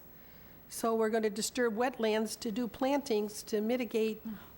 I'm going around in a circle. I have a question. Sorry, Julian, I'm sorry, Ms. Morton. I have a question for the consultant. What would happen, or what would happen if the lawn, and I'm using quotes here because we all know what Cape Cod lawns are, right? What would happen if the lawn were not mowed for, let's say, 2 years? What would that lawn look like after 2 years? Currently, the vegetation is a lot of sphagnum moss, which is an obligate wetland species. Now that sphagnum moss doesn't get too high. I'm sure it would get slightly higher. There's a couple trees there. There's not much for shrubbery going on. I'm sure natural native grasses would start growing up. So you'd probably have sedges and rushes, anything that you'd typically find in BVWs. Now the wetland that kind of goes off-site, I did notice when I went to the site originally, did have rushes and sedges in that location as well as the sphagnum moss. So that's just me assuming that that's what would grow up if it was not touched until now. There's also Phragmites on the side, so the Phragmites would also probably start to take over that area as well. Well, when was the last time this area was mowed? How many years has it been since anybody touched this lawn? Oh, they've been cutting it. When I went there to look at the water and sewer, it was cut. So my question, the essence of my question is, would that, once again, air quotes, lawn revert to wetlands vegetation? If it was not touched, then yes, I would assume yes. It would revert back to wetland vegetation, yes. Okay, thank you. Wasn't there one plan that there would be a restriction to the property behind the house, right up to the house? They couldn't touch between the house and the wetlands? Wasn't that one of the plans? Sounds familiar. I know we put on one of our conditions, there would be no permanent or temporary structures anywhere in the BVW. There's just been so much going around paperwork. I'm having a tough time keeping it straight. I have another technical question. Well, please. So the proposed cantilevering, how high above the ground are those structures? Roughly 8 feet. And you probably understand the reason for the question, because if shading is an issue of cantilevering, obviously the higher the cantilevering, the less Less shading. less shading. And that was the point. Okay. And I mean, the thing is, I've been fixing dilapidated houses in this town for 40 years. I would much rather see a newer house there just as a Wareham person than the dilapidated mess that's there now. And he has the right to rebuild his house. Legally, he does. He bought a house. He has a right to build a new house where the other one is, same size. But we're gonna look at this mess, because if you guys don't give him permission, it's gonna, I'm sure the homeowner is probably gonna go to court, and it'll sit there being a mess again. I mean, But if it's the same size, why do we have 502 versus 522 per square feet? I can't answer. Yeah, our can't answer engineer's that. unavailable I mean, today. it's 20 square feet, which is nothing, but I can't answer, I don't understand either. So, that's the first I've heard of that, so I don't know. We also asked Christine to ask the Inspectional Services Department what they consider footprint, whether a cantilevered area would be considered part of the footprint. Did you get any result from that? No. Did you ask? That's something I did forget to do. Okay, Josh, I don't think it matters. It's an expansion of the footprint, whether it's on the ground or not. so the footprint is not limited to what touches the ground? No, I wouldn't say so. There was the question, okay, so there was the question of if, when the building commissioner is looking at parts of a structure that enter, let's say, the rear setback under the zoning bylaw. The question was, does the ridge of a roof line versus the actual wall of the structure, which one is the measurement off of? And the answer was, It's the existing roof line, not the edge of the structure. because that's closer to the, okay. So it doesn't Within the have, it doesn't setback. have to be on the ground, which is, all right. Which is his determination under the zoning bylaw. But under the building code, landings and stairways aren't considered footprint. So, I wouldn't know. But you're also not working under the building code. Right, You need somebody and to you're do it. working under the statute, which does not blanket say that border vegetating wetlands can't have structures in it. It's in your discretion, exactly what at the end of his note said. So it's a matter then, I believe, of do you believe that that's a big enough alteration to the property? And that's up to you. And that would be where we would, if there's a denial, definitely say that you haven't proven, or the consultant hasn't proven, that it would negatively affect the vegetated wetland, which right now is that lawn. So that's our position. I understand he has to do his job, but as far as, going back and forth, that's where we're at. Isn't there part of there has to be restoration? They've got a plan for do some planting in the wetland, why? that was just as an added thing to please the commission. Yeah, we were told that we needed to add. We were told to do that. We were told to do that. We have to, mitigation, is that the word I'm want? Yep. Yeah. But to dig up and disturb more wetlands, or to plant mitigation or disturbing of Sorry, I keep thinking of catch-22. Yeah, I don't think this is as confusing as we're all making it. And I'm having a problem. This is work in a bordering vegetated wetland. Let's say that it wasn't this project and someone came before you with a project in a wetland, you would most likely not approve it. And that's exactly what they're doing. The project is alteration, it's an expansion of the existing structure. And if you treat it as such as new construction, you guys likely wouldn't approve it. So when you talk about mitigation to impacts to a bordering vegetated wetland, the Mass DEP has issued guidance on wetland replication, and in their guidance, they envision wetland replication taking part of an upland area.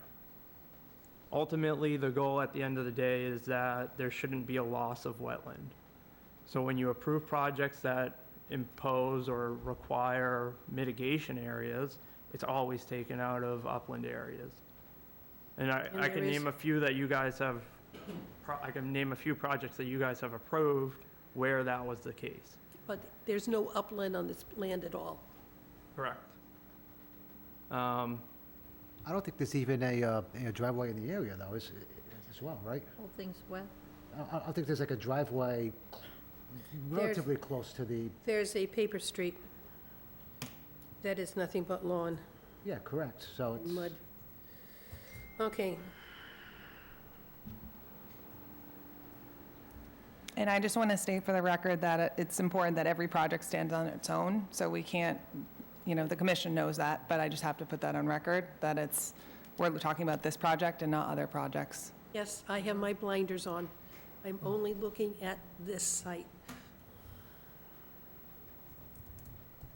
Madam Chair, Yes, I just would like to add that, just to emphasize that the burden of proof is on the applicant to prove to the commission why this will not alter BVW. So it's on them to prove to you why the cantilevering, or for whatever reason they would like to give, the cantilevering will not have an alteration to bordering vegetated wetlands in this scenario. I just want to add that. And I'll respond to that I did mention that we have the burden of proof, and we do believe that because this is lawn and it's not densely vegetated wetlands, that now the burden's on, I guess, the consultant or the commission to show that it would actually harm that area. so you're telling me this lawn has been mowed constantly? Yeah, there's a picture in one of the consultants, you can see the lawn. Well, I just thought didn't grow tall. A lot of moss. I don't know. Which doesn't have a lot of height to it. Yeah. I don't know how we can put a lawnmower in that wet land, but that's, because I walked there and I ended up sinking, trying to go down the The paper fact of the road. matter is, my client isn't here, but the last thing we could do is literally put it exactly where it is, but that construction is still going to happen. Yes, So, which may be even more because then there's no cantilevering, and so that's where we're at. all right. I'm going to go around. Comments, questions? I'll start with Kwame. Okay. Well, just to be blunt, I mean, back in the mid-1900s when this thing was built, how did it even get built in the wetlands? And it should have been just not even approved. When we be here talking about this and expending all kind of money. I mean, I feel for the person that actually bought the property, but right now, that's a tough pill to swallow, because we'll be the bad guys who say no, and they will be the bad guys who say yes. So we're in a tough situation. So, but that's just me. That's just my opinion. Well, laws are different in the 1930s there. Yeah, that could have been, yeah. Who knows, that could have been just, no, there could have been nothing there. When was the structure put up? In the 50s, I think. It was a cottage and cinder block. It's at least 60 years old, maybe 70. I thought it was like 80 or 90 years old. It was probably in the 50s because there was no zoning. Yeah, pre-zoning. So, Like those built in It's, 1930s. it is a soft spot because, someone bought the property. You know what it reminds me of is the one on Minot Ave that was a little hunting shack, and now it's a beautiful house. Right. So it's pretty much the same condition. I mean, it is different a project. shack, and it should be. A different project. Different project, but I'm just saying, very He similar. lost the building in the storm.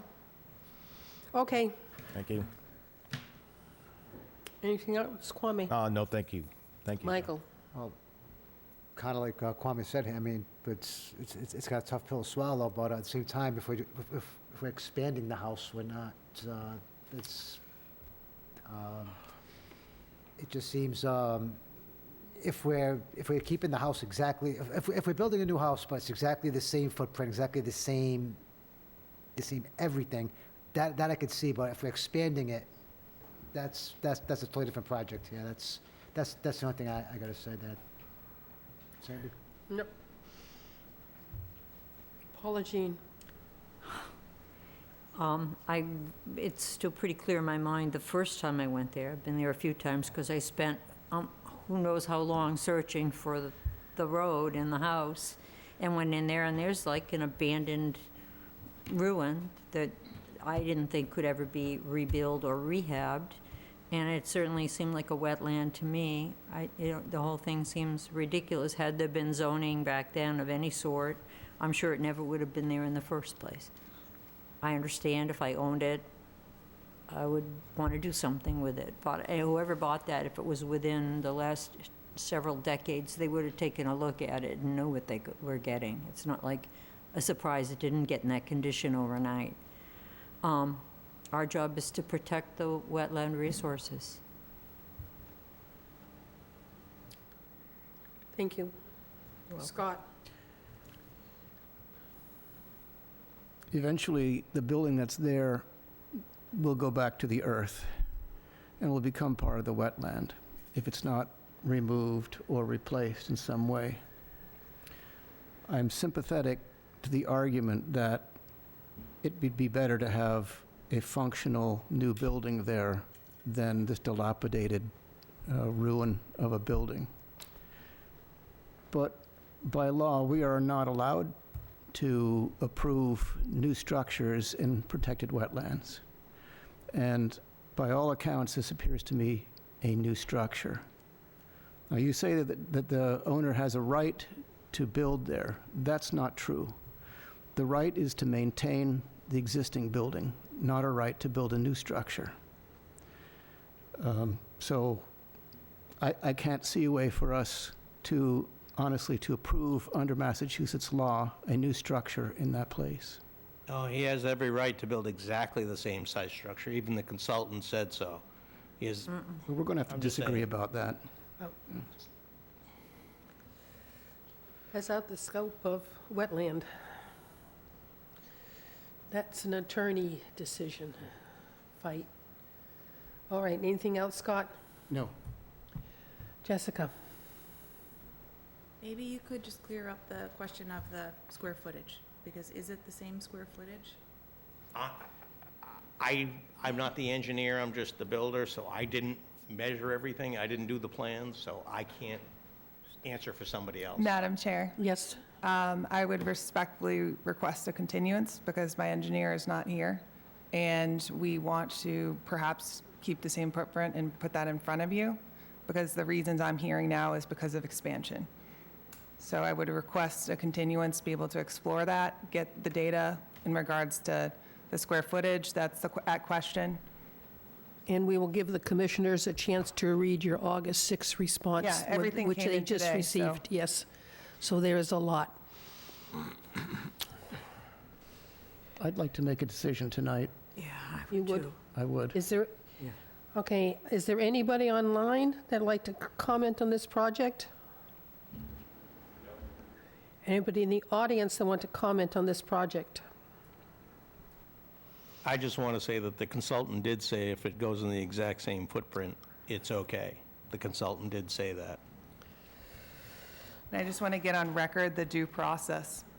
We received these at 1 o'clock this afternoon, trying to turn around and get the information to you, so there's things to consider, and I think denying a continuance puts you in a bad position. Thank you. Madam Chair, can I Yes, please. offer some guidance on findings that may be fitting? I believe that the location of this is located within a resource area. The proposed project involves work directly within the bordering vegetated wetland as defined under 310 CMR 10.5255(2), and it will result in an alteration of the protected resource area. I would say that the presumption of significance pursuant to that 310 CMR 1055(3), bordering vegetated wetlands are presumed significant to the interests of the Wetlands Protection Act, including public and private water supply, groundwater supply, flood control, storm damage prevention, prevention of pollution, and protection of wildlife habitat. I think there has been a failure to rebut the presumption or meet the performance standards. The applicant has not provided evidence sufficient to rebut the presumption of significance, nor has the applicant demonstrated that the proposed work complies with the applicable performance standards of 310 CMR 1055(4). Specifically, no mitigation measures have been proposed to replicate lost wetland function or minimize the adverse impacts. And I will say that there's been no attempt to calculate the shade impact, whether it be of the cantilevered stairs or the elevated structure, which was provided in comment by Mass DEP at the very beginning of the project, and they failed to meet the burden of proof to demonstrate the interests of the Wetland Protection Act are protected. Based on the findings that What are you reading from? Your notes? Yes. Oh, okay. You lost me after a while, but okay. Based on the above findings, I believe you should deny the project. The proposed activity will result in the alteration of a resource area without significant mitigation, and it will adversely affect the statutory interests of the Wetlands Protection Act.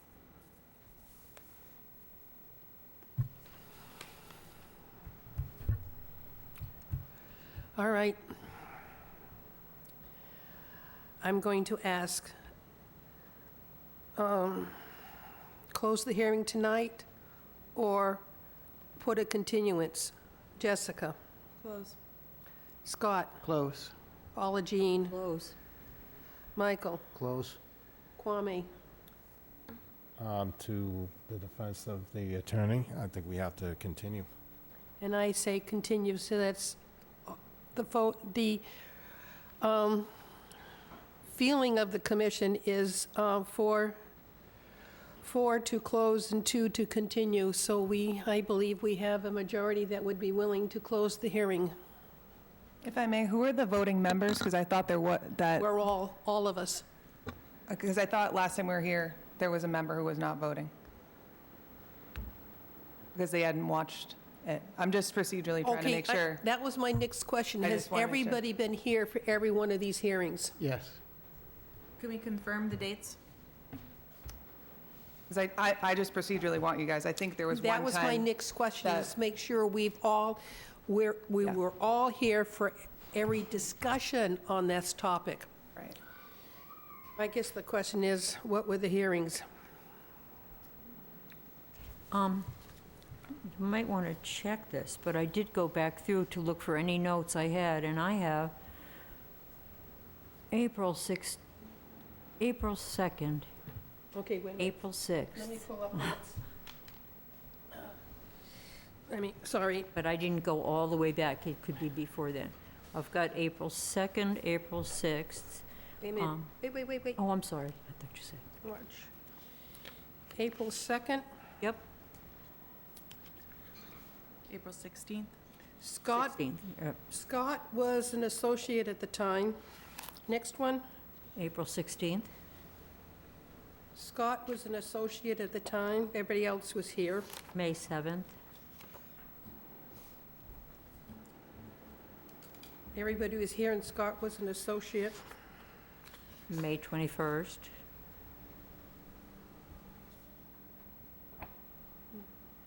I had 6 of us here and no Scott. Autumn. So Scott was not here for the June 4th meeting. But don't we have, where we review the recording online? If they've signed the document that they've... Yeah. But you can only miss how many meetings? One? One. But Okay. but can Scott's position as associate be counted as a vote tonight? No, I can check, but that maybe we only continued it. Those, I don't think we had discussions all these times. Half the time it was on the agenda and it was just continued. So I just went back for all the dates so that I could look and see if I had anything written to refresh my memory, a year's worth of stuff. What was the last date I gave you? May 21st? And it was June 4th? Again, these may have only been that it was on the agenda and we continued it. Definitely were here June 4th. June 18th, I missed. 18th? I missed. I Then came in late. July 2nd and July 16th were the last two. Yeah, right. Some of those could very well have been continued with no Yeah. discussions. When was the first hearing? Was this December 4th, 24? No, that's an old one. Is there the requirement for attendances for the vote, the ultimate vote? So is there time for Scott to, if we close the hearing, can he watch before the vote next time? I've been at every meeting since October. I know, but you were not a voting member at the time, and I believe, But I was in attendance. Josh, our hearing started January 7th, 24, is when I had the first public hearing. I don't Which- think he's eligible to vote. Because of his position and some of this discussion as an associate. Now, Jessica, you probably missed these too. I wouldn't have been here for January.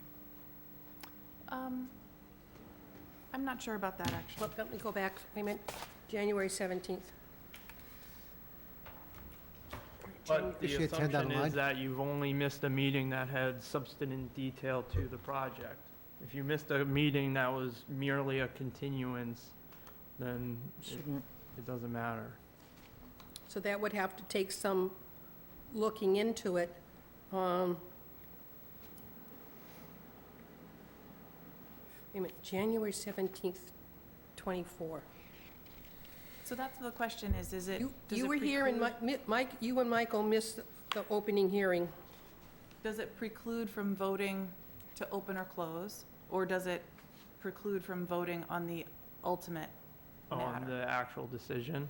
Yeah. Um, So, like, for example, can Scott vote on the open or to continue or to close, but then actually have the vote at the next meeting?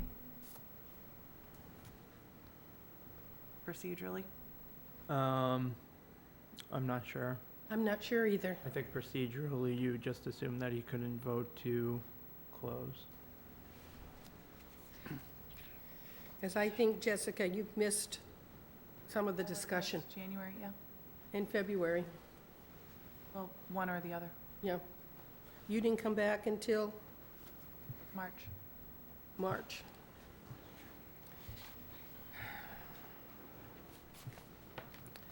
All right.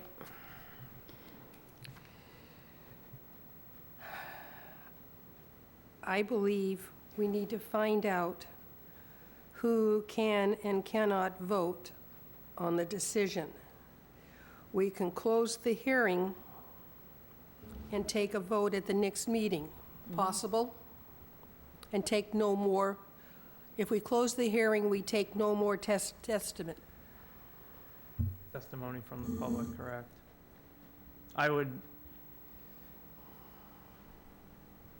continue until you figure out the procedural requirements of the vote. I wouldn't close it. I have too many questions to close the hearing. My questions are, who can take part in this decision because of attendance in all meetings in which there was a discussion? Whether or not Scott can vote, because he attended the meeting but was an associate, does that preclude him from voting as a member now? Seems like it shouldn't. Well, I believe I need to speak to the town council.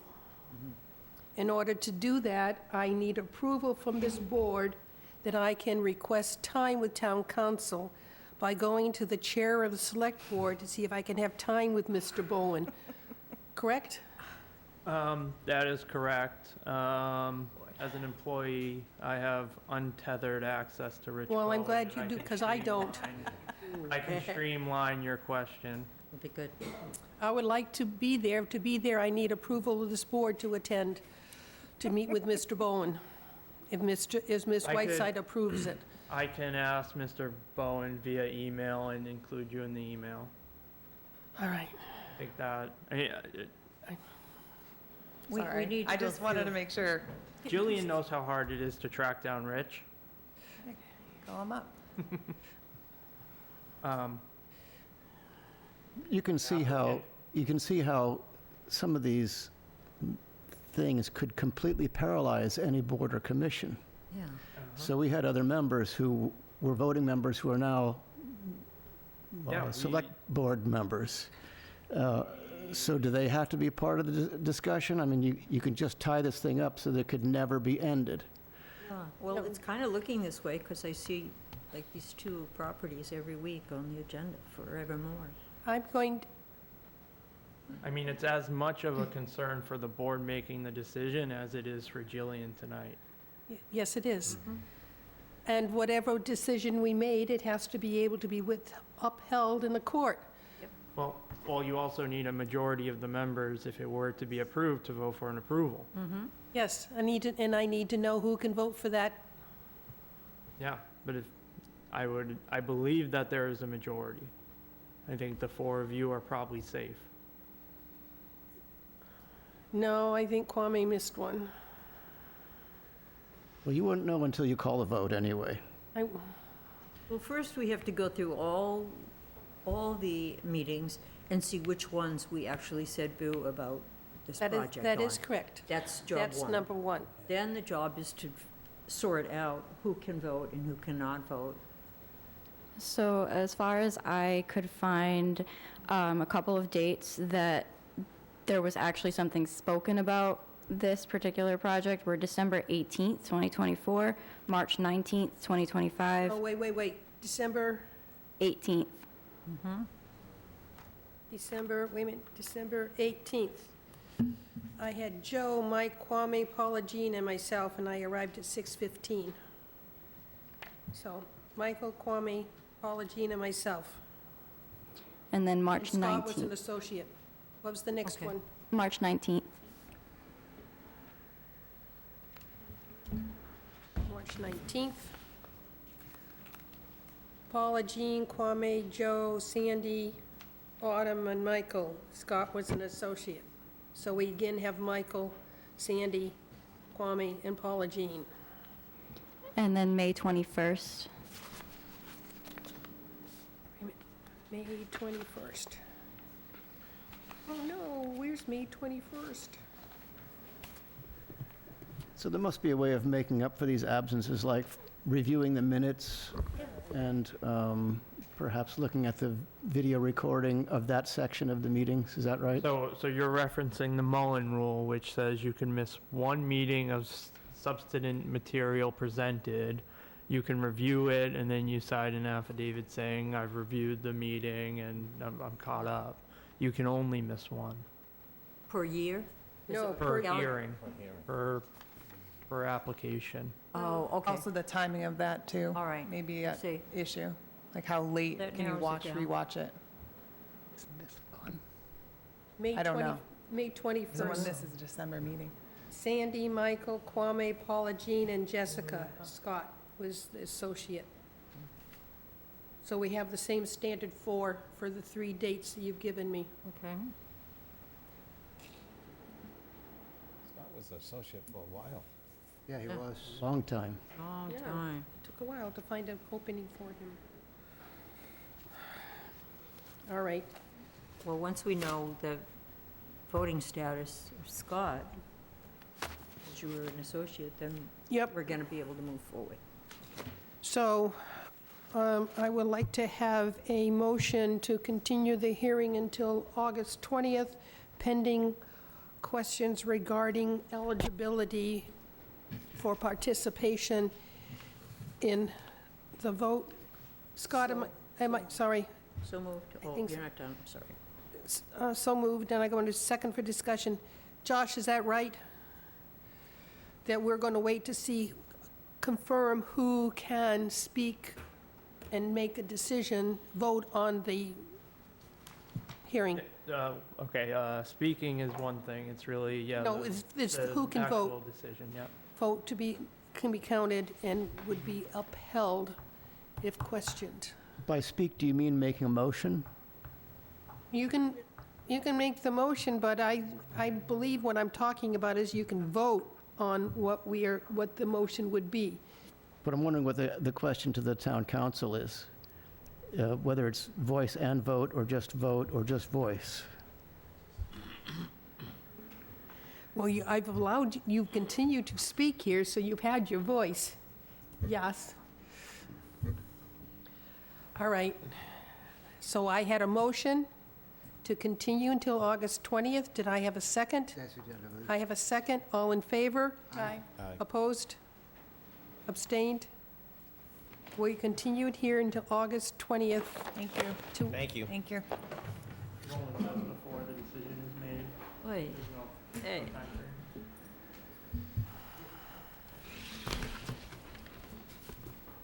frame. Thank you, Sam. And is it possible we can Thank you. have a... Have a good night, you guys. Good night. Is it possible we can have your comments?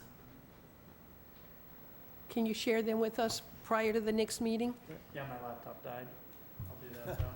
wow. I'm sorry, your laptop Contagious. died. Okay, wait a minute. I think we're getting there. Oh, yeah. Okay.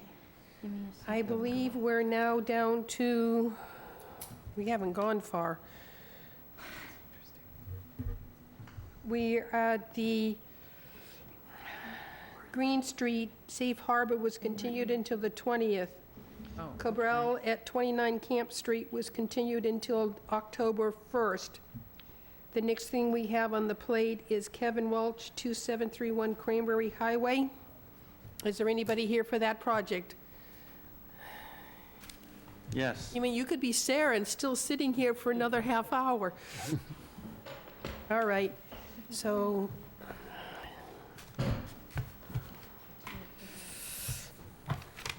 We are into Welch.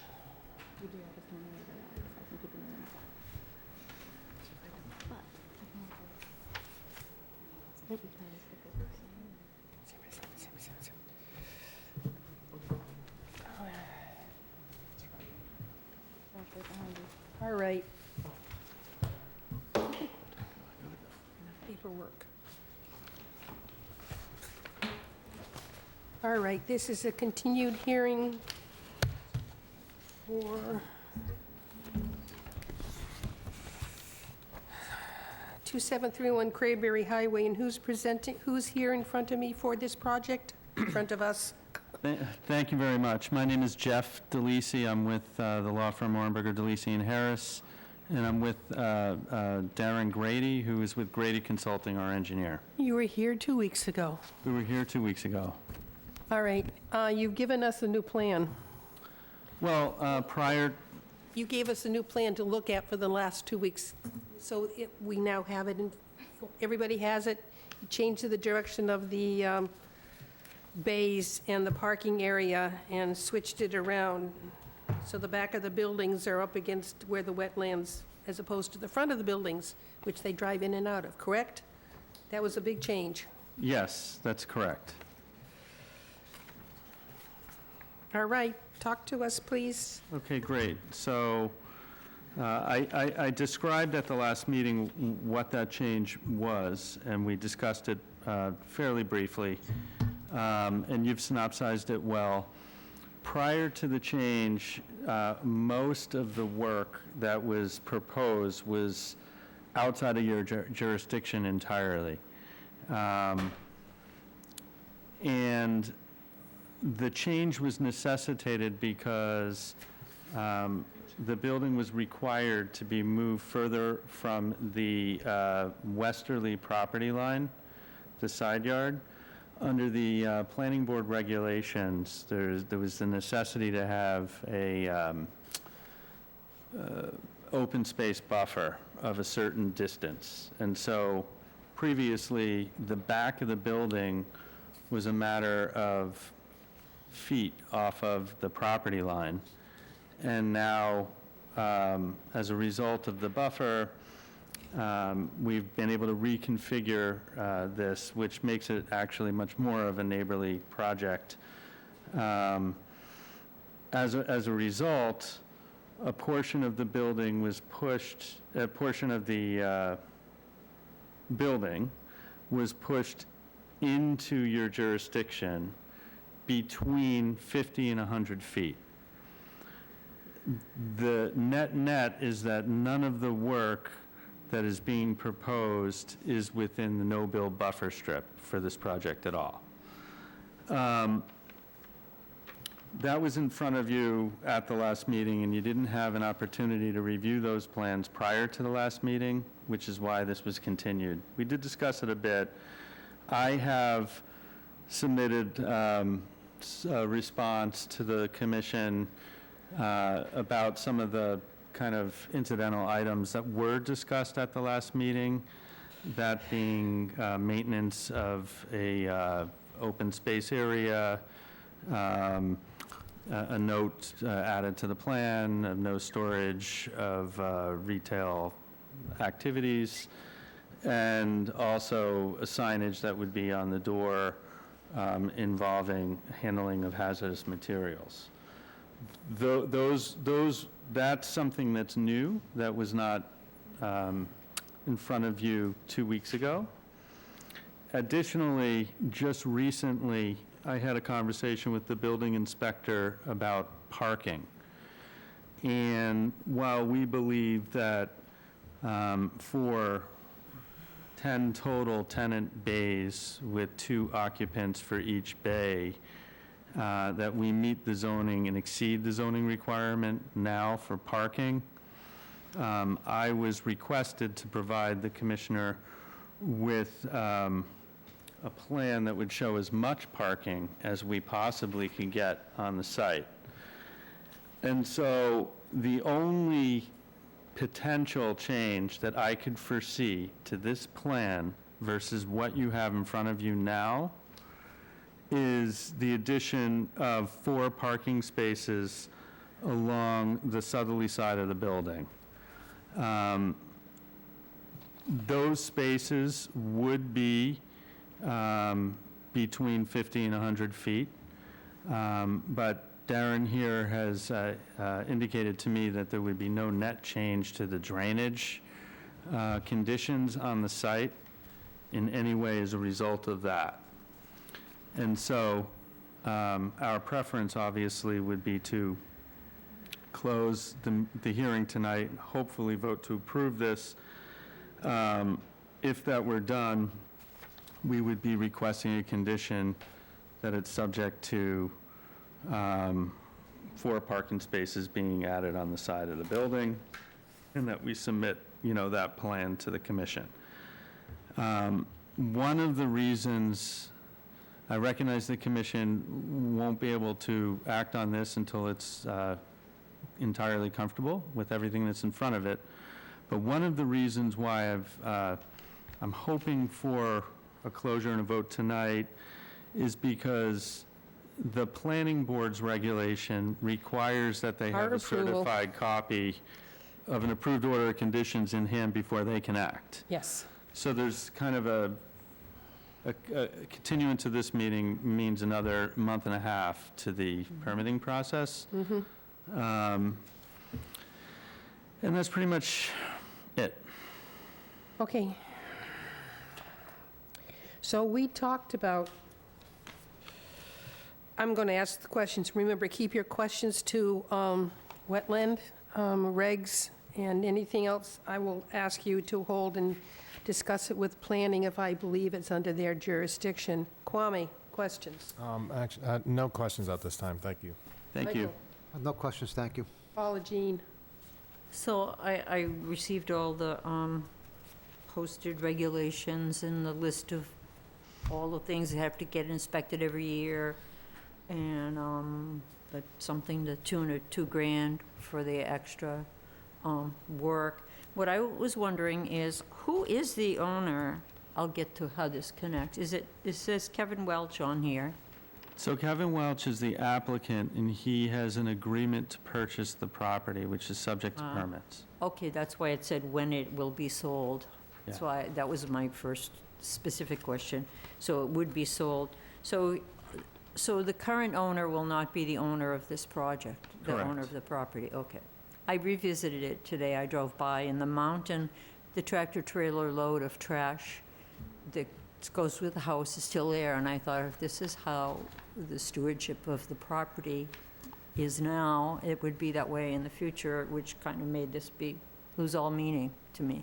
So I wanted Yeah. to, that's why I wanted to ask that. I'm not sure if it is your commission, it might have been you, Paula Jean, or if it was a different commission, or the planning board, that is. Somebody asked us about the amount of trash that is currently on this site, particularly in the buffer zone to a resource area. Phenomenal. And Mr. Welch has indicated that he intends to clean that up. So that's a benefit. Yeah. Yeah, I was going to say, that seems like Paula Jean walking the site. Okay. It's just, I'm just thinking, it looks good in writing, and we're going to have oversight, and we're going to inspect all these things that are happening, and then I'm like, come on. I had a little trouble swallowing that. So that's what I was interested in. Thank you. Scott? Would you be interested in a addendum to the letter or the note that you want to post in each bay? It depends. Here is a copy of what Scott is suggesting be Uh-oh. added to the hazardous waste material. I'm just trying to be helpful. It could be a recommendation, not required, but I mean, to the point, if you look at the last line, no animal or human waste. I mean, it was just an unbelievable list. I mean, Scott, it's your list. Go for Well, it. look, here's what I have to say. I don't think we'll be doing radioactive materials, but. Well, I like to be inclusive. Here's what I have to say about this, okay, is I put some thought into it. What we're trying to prevent, what we're all trying to prevent, is the release of anything harmful, I'll call it that under a broad category, into the ground. And so the way I worded the notice was to indicate that it is not permitted to put into the drain system hazardous materials or to infiltrate it into the ground outside the building, because that's what we're trying to prevent. So everything that you put on this list is perfectly, nothing that I could see that any reasonable person would ever put into a drain or into the ground. So I think it's perfectly reasonable to add all of your items to the list. Yeah, I'm thinking about my HVAC pals and, the machinist guys that I know, and how they might look at your quote from what a hazardous waste is, and what they might think of that Yeah. versus my simple list. So would this list be in lieu of? No, in addition. In addition to? It's I'm just trying to be helpful for you. The short answer client. is yes. This is, be happy to add this to the list. No questions, thank you. Jessica? I don't have any questions, but I would ask that if we close it and we go around and that we vote individually, and I will ask for an individual vote, yes. What we did receive is the proposed drainage systems post-construction document of 4 pages, I think it was, and I think some of us have looked at it, and yes, most of this is probably outside of our scope, but I think is something that we're going to add to our order of conditions, because it is part of your operation and maintenance plan, and we'll just formalize it into our order of conditions. Yep. Christine, any comments? No. Josh? None, thank you. Anybody online for this project? Anybody in the audience for this project? Please come forward and identify yourself. And I'm Barbara Worthington, and I live abutting this property. okay, now your comments must be directed to what we, as the Conservation Commission, can deal with. We Okay. can't talk about that planting that's going to be along your property line. That's I don't care. outside of our scope. Okay. That's But not please, I just something I wanted wanted to to let you address. know, only the wetland. I wanted to state that the unnamed waterway, what's called the unnamed waterway in their proposal, is Sandusky Brook. And this brook is a tributary to the Agawam River. And it is a brook where herring, eel, and smelts travel. This is a migratory brook. So I'm concerned about all of that going on right there, right by that brook. So that, Which is why we look within 200 feet of that stream is within our jurisdiction. And that's why we've looked very hard at what was going to happen within that 200-foot riverfront. and now this is even closer. Now the buildings are even closer to the riverfront. The 200-foot riverfront goes through maybe the back half or the back quarter of the 2 buildings. It doesn't face the entranceways and the drainage and things like that. So yes, it is closer to it than what it was, but still, we're looking at that. It is, But Sandy, half that second building is within 200 feet. I said 50% of the back half. Quarter. Oh, the other one, it's 50% on one section, down to a third, and the other one is maybe a quarter. But none of the bays open onto that 200-foot land. So what, the argument then, that by turning the buildings, we are reducing the impact even though it might be closer? Is that right? That is correct, because what we've done is the parking and some of the other things that could lead to a hazardous material going into the drainage, whatever, such as oil or antifreeze or something, we've taken it further away from the wetlands by turning that building 180. The building's 180. Your driveway, your lights, your just plain traffic is further away from the wetland than it would have been if they had gone with the original plan. That if I can be read that right- deceiving because it's still running downhill. It's still going that way. And we still have a lot of yard and green area to accommodate that wetland, that runoff. You have dry wells?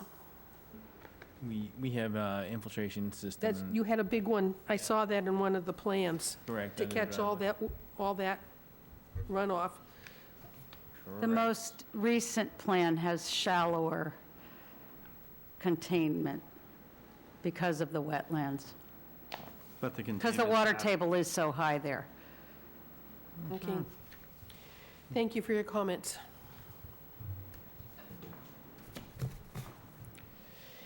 Anybody else?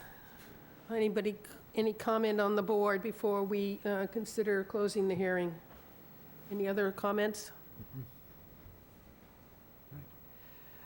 Christine, a recommendation, any comments before we? No. Okay. Nobody online, correct? Just to make sure. I'll motion to close the hearing. Oh, Unless wait, Scott has sorry. something. Wait. I did have a comment. Never With the mind. grassed areas, you're proposing to keep those maintained as grassed areas? I'm not sure about that. Which grass area are you speaking of? Up against the lot line or the grass area behind the building? Behind the building. The field? Back here. We are proposing to maintain the lawn up to the no disturb, but there's no, we're not proposing to use it for anything. The use is inside the buildings there, So you'll be mowing it behind the building, so we can maintain. up to the 50-foot? Yeah, after the and 50 that's in your operation and maintenance plan. So we could very well ask that some type of fence or something be installed at the 50-foot with a sign saying, "Do not go beyond." Yes. Like a cedar post fence? Yeah, Like a and there are little signs, we have little Yeah. signs saying conservation, do not go beyond 50 foot, we could very well. Okay. Yeah. Anything else? No, that was just. All right, Move to close. I have a motion to close the hearing, and I have a second. All in favor? Aye. Opposed, abstained, the hearing is closed. The recommendation, Standard order of conditions with a fence to be placed at that 50-foot no activity zone with the signs, cleanup of the debris in the area, and and a new plan with the 4 additional parking places submitted, yes. with an updated plan with showing the 4 places on the Yes. south side of the building. Yep. And then So- also, I And with think the- Scott's addition to the notice. Scott's addendum to the signage on the door. I suggested helpful list. And the, Anything else? yeah, didn't you say the operation and maintenance, Oh, that's right. 3-page thing would And be I'm going part to of say the order of that conditions? we want the standard order of conditions to include the stormwater management design calculation dated July 23rd, 2025 for pages 75 through 78 under the section called proposed drainage system and post-construction. And one other small thing, under the lawn maintenance, it says here, keeping your grass longer may allow it to outcompete weeds, reducing the need for herbicides. Could we put no herbicides? Yeah, of course. Okay, thank you. Yep, And we'll put that in the standard order of conditions, yep. Yeah, okay. so that the document, the 75 to 78, though not change, but we will add that herbicide in our standard order of conditions. So Mr. Welch just asked, and I'm pretty sure I understand, the fence in the back that you referenced, he just wants to make sure that, like more like a split rail fence where animals could pass through or whatever. Yeah, it's Yes. something, Rail. just to be even if it's just a post here and there, to put a sign on saying, "Don't go beyond here." Yeah. It doesn't have to be a fence, it has to be something that says, "Hey, don't disturb beyond here." At It the doesn't- 50. A fence, or, what's the word I'm looking for? It's not a fence, it's a You're thinking like marker? a barrier or like a marker. Marker. Signage on a post. Thank you, Yep. thank you. Is that all in the motion? Yeah, the It will be on the 3-page motion, but things. I haven't made the motion yet. Okay, because I'd like to have it either stated or restated. I don't know Oh, where we no, are. we're still talking about Okay. what should be in the motion. All right, And it might be helpful maybe to just say, sufficient in the opinion of the agent, but, as far as the markers are concerned. yes, and it that- will be, if we just say, marking the 50-foot with signage, and what goes there, you can talk to Christine as to what it is. Yes. If I take a look at what I'm seeing for standard order of conditions. Okay. A new plan with the 4 parking spaces added, a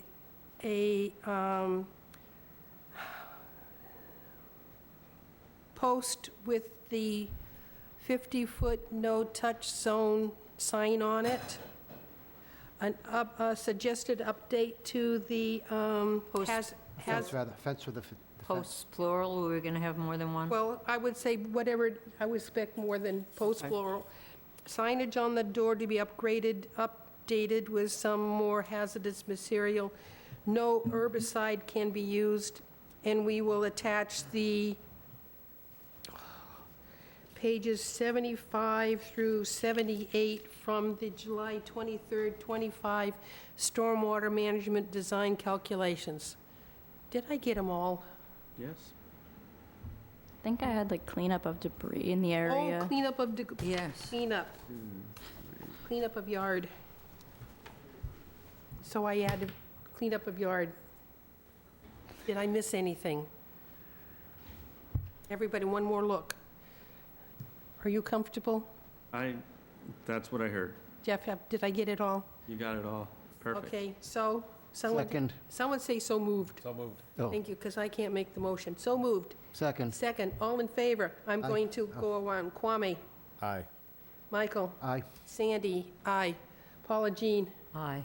Scott, Aye. Jessica. Nay. All right, so we are 5-1-0.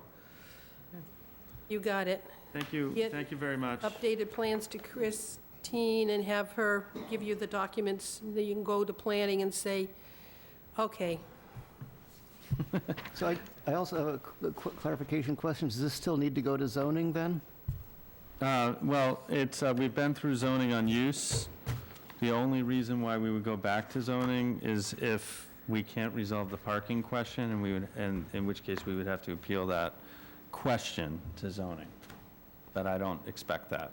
Okay. By the way, you guys made the right call on the last application. You should have continued that, so, same. okay. Now, we have 7 Burgess Point Shore, what continued until 9/17. We have, Sarah. Jason Zimmer, 265 Parker Road. What basis? Finally, Oh, yeah. finally. We're in the zone. She said, oh, God, when were they ever going to get to me? Patient. So Sarah Quintal, Buzzards Bay Coalition. I do have 3 copies, 3 hard copies of a plan that was uploaded via the portal earlier today. They have it's a very de minimis change regarding a slight shrinking of the limit of disturbance area, actually an expansion of the limit of disturbance area around the northeast side of the building. So, should I just give Thank you. Anybody want a copy or just, No, it's okay, I've seen it. I think. They're all mine then. I don't- And we also have our engineer, Andrea Judge, on Zoom. And then one other update that I'd like to make, also was emailed earlier today, is that we did receive a response from Natural Heritage regarding the habitat management plan that was submitted. That has since been approved, and so the project is officially exempt from MISA as well. Thank you. I wanted to thank you all for your time, for those of you who were able to make it to the site visit a couple weeks ago. That was very helpful, and we are here for any questions that you may have. all right. Anybody got questions? I'm going to go around. Jessica? No questions. Scott? I was wondering if you could just talk about those red cloud areas and why the changes were made. Sure, yep. So the limit of disturbance was set by the archaeological assessment that was done several years ago already. And on the version of the plans that was submitted the first time, it was actually just an error. The layer got swapped out, so it was an erroneous error on the wrong layer. But the line, the why that it shrunk is because in that early archaeological assessment, there was some sensitivity that was encountered in the phase 1 archaeological investigation, that they would rather us just not touch that area, which we are fine to do. So we will be putting up some orange fencing around that perimeter line that was previously requested by, I believe it was our Army Corps permit after careful review of the phase 1 archaeo. So that becomes a no-touch zone, which does not impact the restoration at all. Okay, thank you. Jessica, anything? I'm just wondering what that means. What does that mean? The sensitivity of that area. So it means that in that area, just northeast of the building, very close to the road, there were some remnants, historic remnants found. I'm a little fuzzy on exactly what it was that was encountered, but it was something that indicated that there might be some historic sensitivity that could potentially be disturbed by an excavator bucket if we needed to disturb the ground. But we actually don't need to disturb the ground at all, so it is just best left as is. So, might have been Indians in the area sometime. That's what you're saying? Sure. Yeah, okay. Anybody else? Christine, comments? No, I got the NHESP letter in today, so that was pretty good. Okay. Did we get that?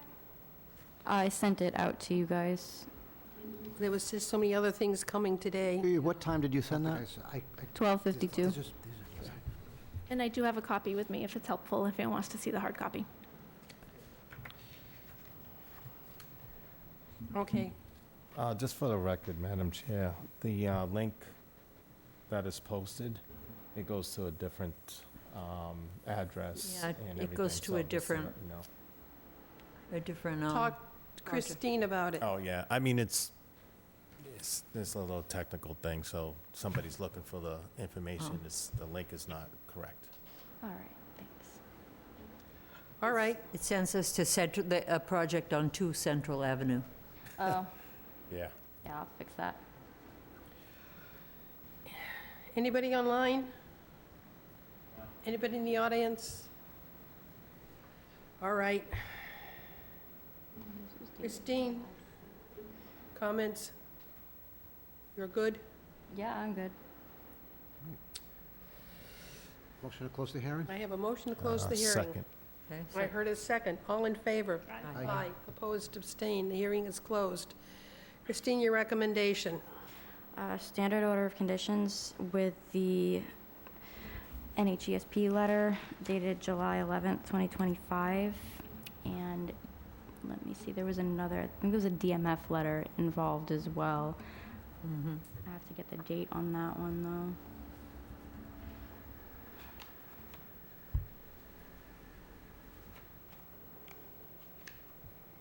I have so many things in here. The July 11th from who? July 11th from NHESP, though I'm not sure why that one just came in today when it was dated July 11th. We just forgot to forward it. For some reason, it didn't come directly to the commission. No, I never got anything. What were the from letters again? Slowly. NHESP. NHU. ESP. Yes. Oh, come on. Natural Heritage and Endangered Species Program. NHESP. Okay. And the DMF letter of what date? That's what I'm looking for. I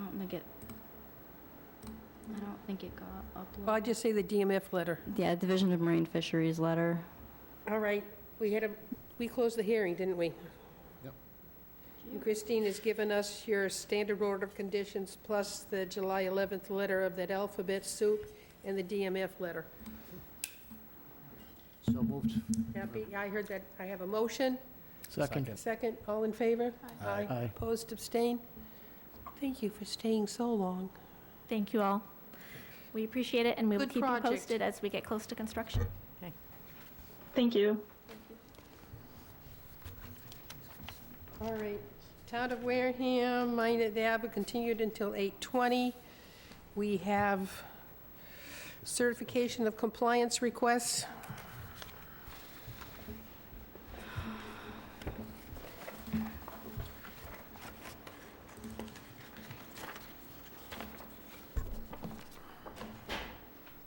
Oh my goodness.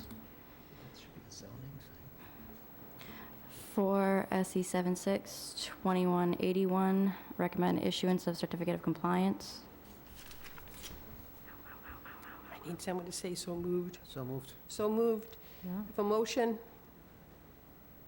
Second. I have a second. All in favor? Aye. Aye, opposed, abstained, 600. Next one, please. For SE 762759, recommend issuance of certificate of compliance. So moved. Second. I have a motion and a second. All in favor? Aye. Aye, opposed, abstained. You got it. Next one, please. For SE 762821, recommend issuance of certificate of compliance. And so moved. I Second. have that motion, and I heard a second. All in favor? Aye. Aye, opposed, abstained. All right, next to enforcement orders. So this has been a property that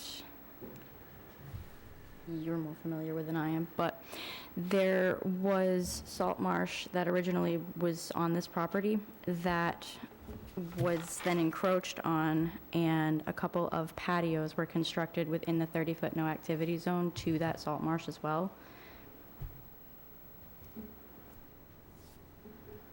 All right. Did anybody get a chance to go see that? Yes, Josh and I had both been out there. I'm trying to find the exact dates. So, Madam Chair, you may recall this property. It's by Hamilton Beach.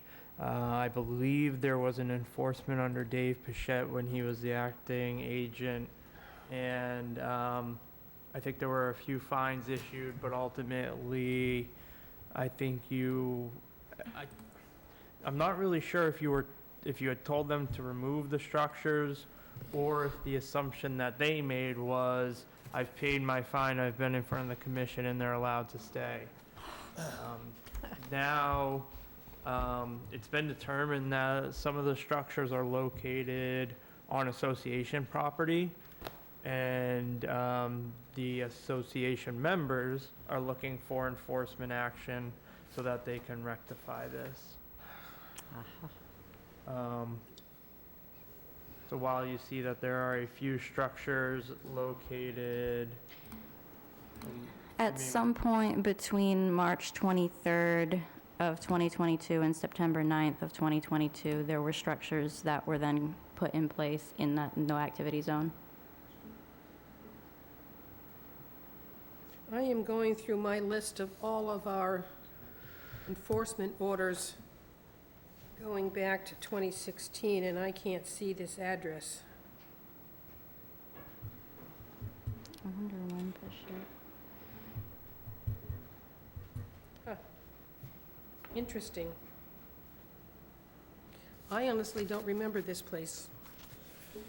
But then again, I have a clarification question. yes, So some of the structure is on private land and some is on association land, is that correct? some of it's on, some of it, yes, some of it's on the person's land and some of it's on Hamilton Beach Association land. So am I correct to assume that the association then is responsible for removing the structure that's on their land, if that's so indicated by the commission? That'd be correct. And they would also be responsible for the fines as the property owner, That would also be correct. or some portion of the fines? No, you would issue fines individually, so it would be the entirety of the fine. Then they could, try to litigate that and. How to divide that $300?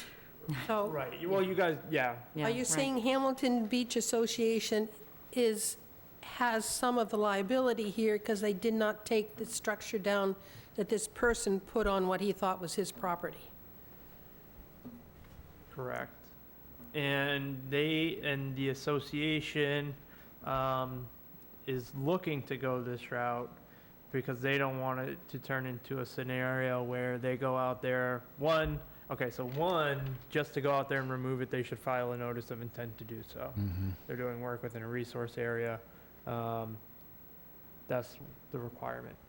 But two, they also want an act from the commission so that if and possibly when the homeowner comes back and says, one, you're destroying my property, or two, you're stealing my property, there's some type of notification to him saying, we're both in violation of the act and we both need to remediate this. the association's gonna do what they need to under proper permitting, and that this individual would need to do the same. So I'm hearing that the association has to do a notice of intent to remove this structure that was built by somebody else. Then the homeowner must do a notice of intent to remove the structure that he put on his property within the 30-foot, which means the sand pit that he built and all the stone around it and the patio. Everything within 30 feet. Yeah, and this is where I am a little lost on it, just because I don't know what was done during the initial enforcement. As I said, I can't find it on my enforcement order list. Yeah, I know that there was an enforcement. I know that you guys issue fines. I can see those in the clerk's history of fines that are paid.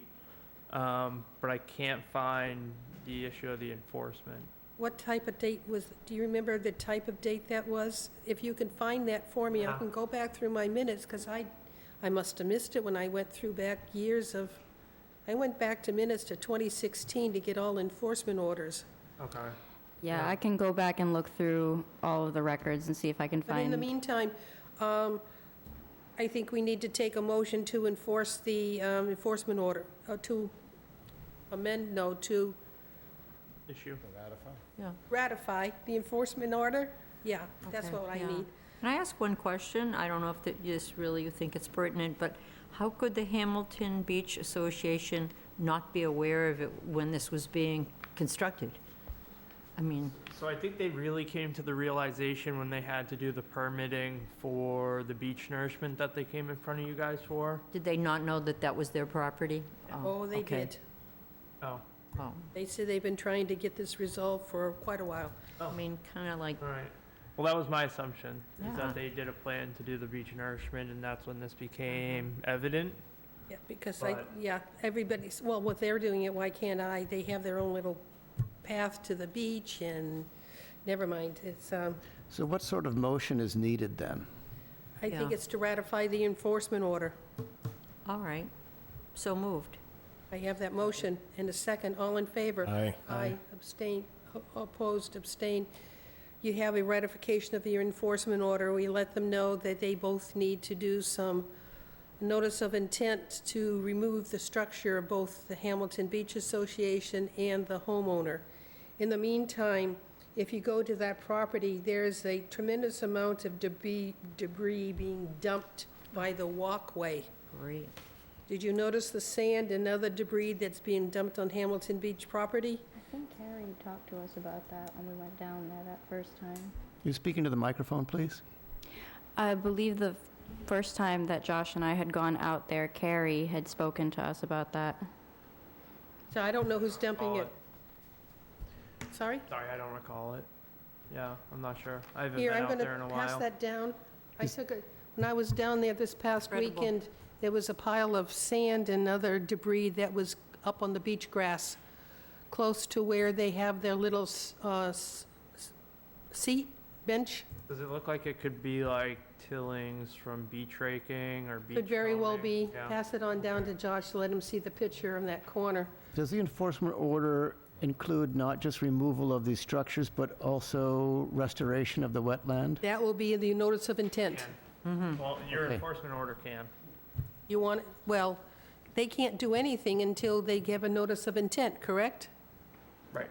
Yeah, but that should be included in their notice of intent. So, Yeah. so the enforcement order basically says, hey, come to the commission or file a notice of intent to remove what you've done or to remediate what you've done. So really, when Christine writes it up, she'll, write it up that they have to come back to the commission within 30 days. And at that time, they should present a notice of intent on what they're actually prepared to do. So we're going to see two notices of intents because there's going to be two enforcement orders. We're both, right, for both they- property owners. They could work together. I don't, just the conversations I've had with one of the individuals, I don't see that as a possibility. But they could file a joint notice of intent for the two properties. But Okay. yeah, it's likely you'll see two notices of intent. All right. I need my picture back. It looks like you may have taken action on that in 2022. 2022. Yeah, that's when it looks like the property here changes. There you go. I have March of '22, there's nothing constructed. And then September of '22. There is. Parkwood Bluff, 13 Murphy. 22 Old Glen Charlie, 71 on Station Street. I will go back and look, but I'm not finding anything. Campgrounds, built a pier. All right. I will go back to my 22 minutes. Your screen's up. Thank you. It's still a good question.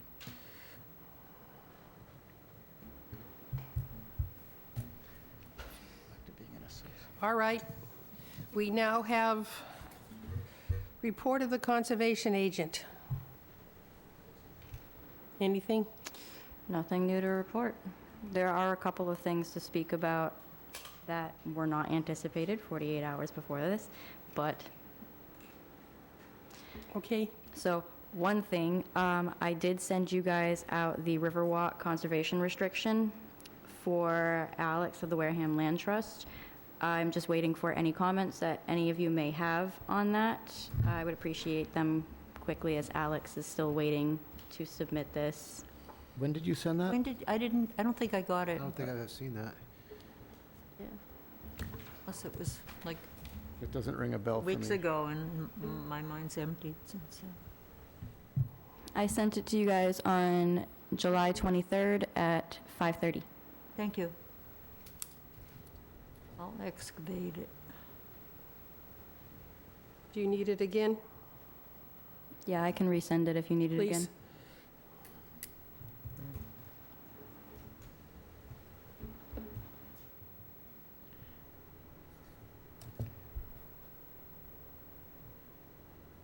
Usually for me, as soon as I see these things come in, I turn them around with comments as quickly as I Yeah. can, because otherwise, Here it is. it's just July gone. 23rd. Yeah, I just forwarded it. Good afternoon. I'm attaching is what she said on July 23rd, Thank you. but you just resent it. What else? So, the bamboo over at East Boulevard, North Water Street, Yeah. that area, I actually had a call from concerned citizen today about it. There are a bunch of citizens down in that area that are concerned about that. And one of them did call the Department of Environmental Protection, who reached out to me and then advised me to reach out to the Department of Public Works to submit a notice of intent for an ecological restoration for that in particular. Department of Public Works. Yes. You mean on DPW. municipal maintenance? Yeah, they specifically advised me to just send it to the DPW. That's a state agency, is that right? Believe so. But that's not state property. Perhaps they meant the municipal maintenance Well, maybe because we're a section? town, they don't know don't have the They big might guy, they don't have the big departments. Possibly. Right, they might have just been speaking generically. Yeah.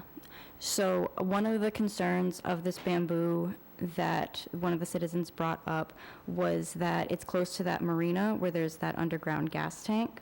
And with the propensity of bamboo to proliferate very quickly and with a lot of force, they're worried that it could potentially lead to a spill, or if it leads into the water, it could then adversely affect the resource area. Okay, the bamboo's on the banking. It can spread, and it spreads pretty And the quick. gas tank is how far away from the banking? I'm not sure the exact distance. Isn't it in the from it. parking lot closer to the It's near the gas pump? marina. Yeah. Yeah. They were concerned about the public safety aspect of that, and that's why they had reached out to the Department of Environmental Protection. So what I can do is I can draft a letter just to municipal maintenance, whoever I have to send it to, just outlining the process and what can be done. Because we don't know how it got started. We can Yes. just see it spread and it spread and got taller and taller and... Exactly, and it'll more than likely keep spreading since it proliferates so quickly. Yeah, it's one of those nasty bamboos. Yeah. My concern is that if we have it all removed, we're going to destabilize that banking. Yes. And to me, that's even more of a concern, because it is a slope banking going into that river. So it's remove and replace. Yeah. Yeah, so it would Need to be, have as a project, right? Yeah, but who pays for it? it would specifically, they had specifically advised me under an ecological restoration project for it, so remove and The replace. town of Wareham. Yes.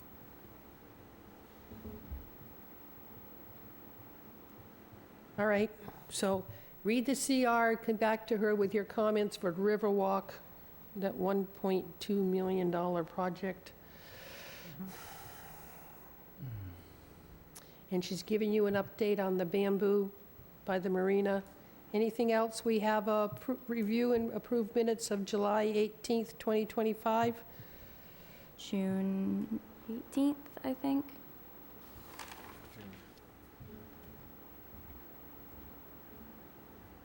It didn't take you long to find the answer. Josh? Procedural question on an application. Is that what you? Wow. That's what I asked Rich. That's what you wanted. Yes, and he got back to you that quickly. I don't know if he got back to me yet. Okay. So, okay. So that's the question you said to Rich Bowen. Sorry, I read my mail. Well, I wanted to find the CR date. Yeah, sure. All right. We have minutes.